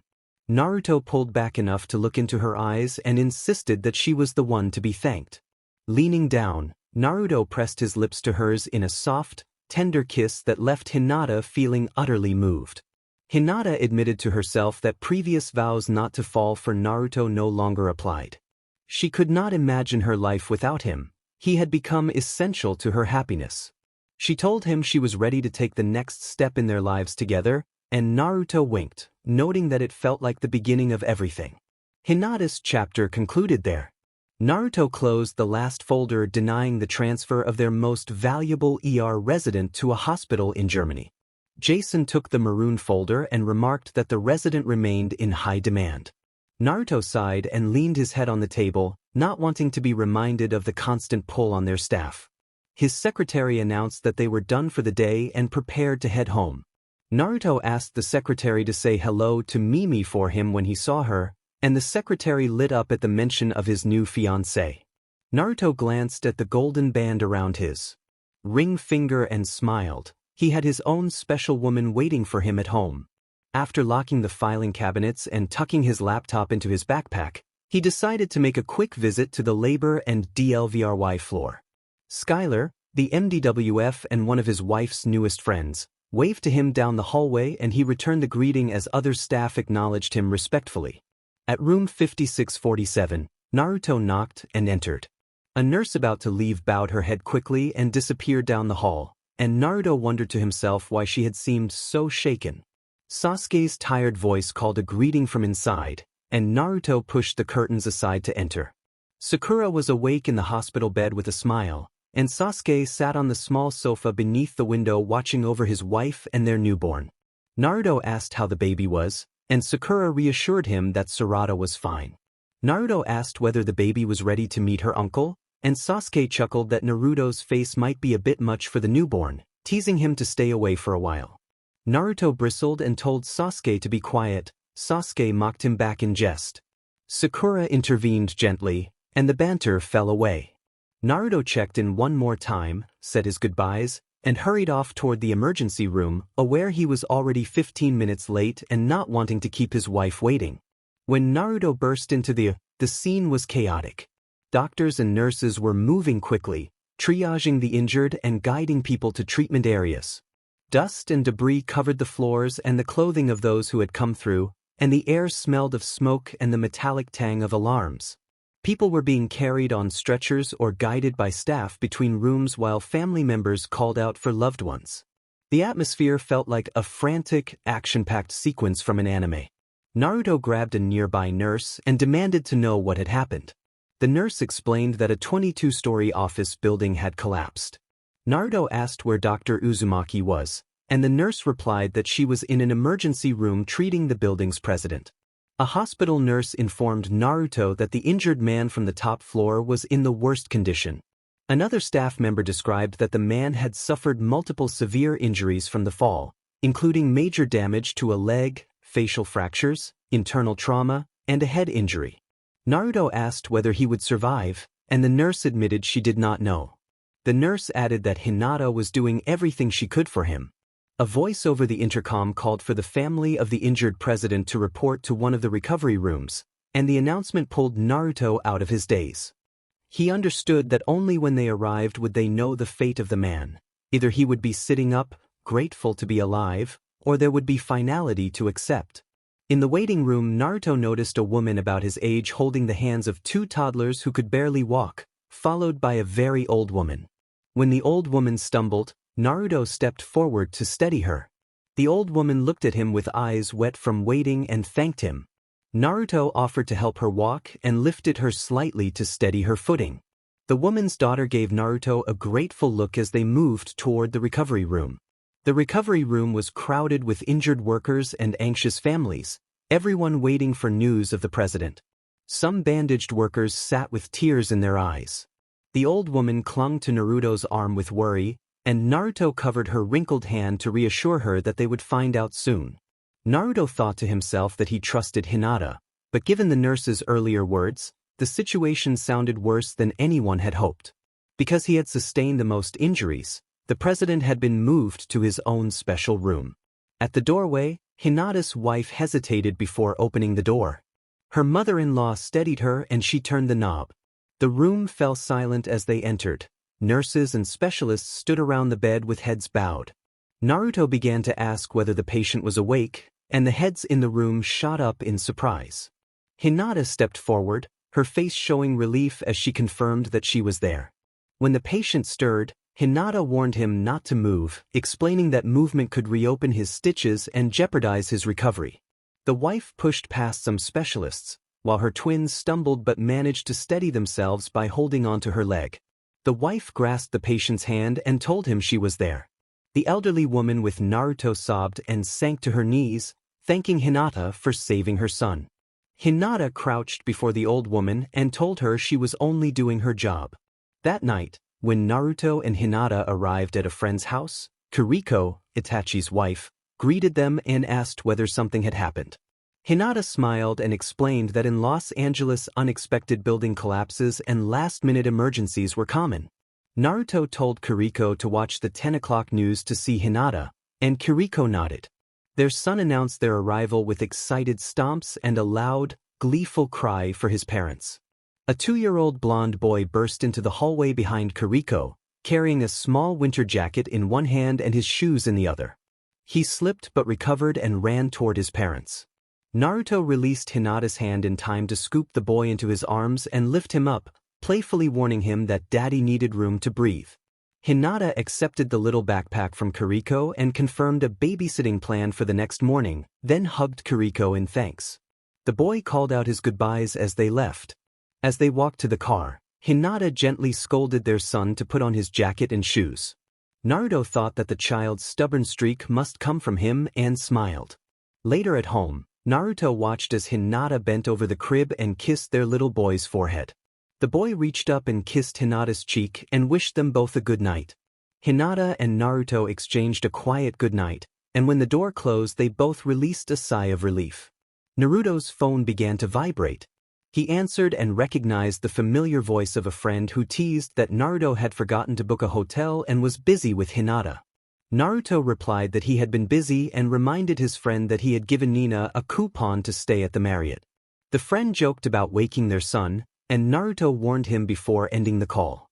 Naruto thought to himself that he would never like that friend and moved on, glad finally to have time alone with Hinata. They returned to their shared room where Hinata was reading a large anatomy book and sipping orange juice. Naruto tried to sneak up on her but Hinata warned him not to. He climbed into the bed and embraced her. Hinata laughed and asked to finish her orange juice first. Naruto kissed her forehead repeatedly until she giggled. They settled together with Hinata between his legs as she continued reading a dry medical text that every emergency doctor was required to know. Naruto was braiding Hinata's hair because there was nothing else to do. Hinata greeted Naruto, and Naruto asked what was up. Hinata hesitated, snuggled closer to Naruto, and said there was something she needed to tell him. Naruto asked what. Hinata closed her large book, tossed it to her side of the bed, turned to face Naruto with serious pale eyes, took Naruto's hand, and placed it on her stomach. Naruto's eyes widened and his jaw dropped. Hinata giggled and told Naruto she was P-Arginine, and this time she was pretty sure it was a girl. Hinata. Naruto could not stop watching his 4-month-old son. Boruto returned his father's gaze with the same cerulean blue eyes. Hinata simply enjoyed the sight. Naruto had refused to hire a babysitter, worried their son might grow more attached to a stranger than to his parents. To accommodate him, Naruto had arranged for Hinata to take a year of maternity leave from the hospital. She appreciated it, but it was quiet at home. Boruto was still in the stage where sleep dominated his schedule. He napped through much of the day and was awake in the late hours when his father came home from work. Naruto addressed Hinata and asked since when Boruto had learned to sit up on his own. Hinata explained that he had just started that morning and noted that he no longer needed support. Naruto met Hinata's eyes, voice catching with emotion as he remarked that their son was growing up. Hinata watched him, surprised at how watery his eyes looked. Naruto rose and settled himself between Hinata and their son. He teased that it was his turn for some bonding time, and Hinata reminded him that Boruto was only a few months old and they should be careful. Naruto gently shushed the baby and playfully told him not to cry, teasing that little boys should be brave. He lifted Boruto into his lap, supporting his stomach and back. Boruto's face brightened the moment he saw Hinata. Naruto then leaned back and told Hinata he had the weekend off and asked if she wanted to go out. Later, Naruto returned from a shop holding a tiny orange one-piece sleepwear with a hood shaped like a fox, and he showed it to Hinata, asking what she thought. He suggested they buy it because he believed their son would look cute in it. Boruto reached toward the outfit with his tiny fingers, too short to grasp it. Naruto paid and asked Hinata to wait for him outside with the baby. They were used to the attention that came with being seen in public with an infant. Hinata noticed people taking photos as they left the store. The mall was near their home and catered to high-end tastes. Nothing seemed inexpensive. Hinata recalled shopping there earlier in their marriage with Sakura when their neighbors had moved in next door. Even the little outfit they had chosen for Boruto had been $39. Naruto left the shop with the purchase bag around his wrist and his wallet in the back pocket of his shorts. He asked if they were ready to head out, and Hinata suggested they dress Boruto immediately because it was chilly. Boruto, who had been watching the crowd through the glass railing, turned at the sound of his parents. Naruto unbuckled him from the stroller and lifted him, playfully tossing him up once before securing him, reminding Hinata that she always knew best as he pinched the baby's cheek affectionately. Hinata thought Boruto was the most adorable little thing she had ever seen. Friends like Tenten and Jie had commented that Naruhina babies were bound to be absolutely cute, which made Hinata smile at how quirky their circle of aunts and uncles could be. Their next stop for the family day was the Hollywood Walk of Fame. Because of the cold, Hinata and Naruto wore beanies and matching red scarves that Hinata had knitted. Hinata wrapped her arms around Naruto's as he rolled Boruto in the stroller. His occasional warmth against her helped keep her comfortable. Their winter clothing kept them mostly unrecognized as they walked through the crowds. A group of friends spotted them and waved. A woman named Hyo ran up and embraced Hinata, giggling and saying she had missed them. The rest of their friends followed with hugs. Kiba and Sai came over to greet Naruto. Hinata noted that she had not seen most of them lately, aside from Ji, who had stayed with them briefly when Boruto was just a month old. Hinata told them she had missed them too. After the goodbye concert, Bubbles sighed that it had been so sad, explaining that fans had begged them to continue writing music but it was time for everyone to start their own families. Ji stuffed her hands into her jacket pockets and pointed out that Ino and Hyo were already expecting. Ino exclaimed that Inajin was barely a FTS. Hinata asked how anyone could know it was going to be a boy. He winked and said it was a woman's instinct. Kiba's sudden exclamation drew their attention to the stroller. He knelt in front of the baby and beamed as the little boy clapped and kicked his legs. Hinata introduced him with a giggle as Boruto. Kiba laughed that the child was a spitting image of Naruto, minus the unnecessary spikes, and Naruto only smirked. Hyo walked over to her fiancé and crouched beside him to admire the baby, agreeing that he was as cute as Jie had said and greeting Boruto warmly. She shrugged and claimed she had a good eye for almost everything. Bubbles teased why Jie was still single, and Jie replied that it was for the same reason Bubbles was. Ino took her husband's arm and pulled him to the front of the stroller so they could meet their nephew, cooing at Boruto. That night at home, Naruto flopped onto the bed with a loud sigh and explained that Boruto had finally fallen asleep and that the boy had refused to take his fox costume off, so Naruto had let him wear it to bed. Hinata turned the page of her medical encyclopedia and noted that Boruto simply wasn't used to Naruto tucking him in. Naruto affirmed that he was Boruto's father. Naruto settled onto his side, his head resting on his propped-up artificial arm. Hinata felt his eyes on her and turned to meet his gaze as he drew closer. Instead of the NTMT moments that had followed, Naruto reached out to take Hinata's hand and spoke softly about family. He said that he worried Boruto might be lonely without a sibling to keep him company as he grew up.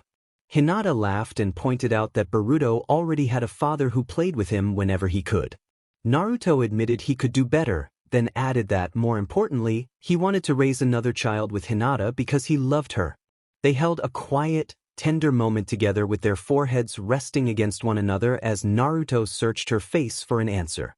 Hinata ran her hand through his short, soft blonde hair and told him she would love to raise another child with him because she loved him too.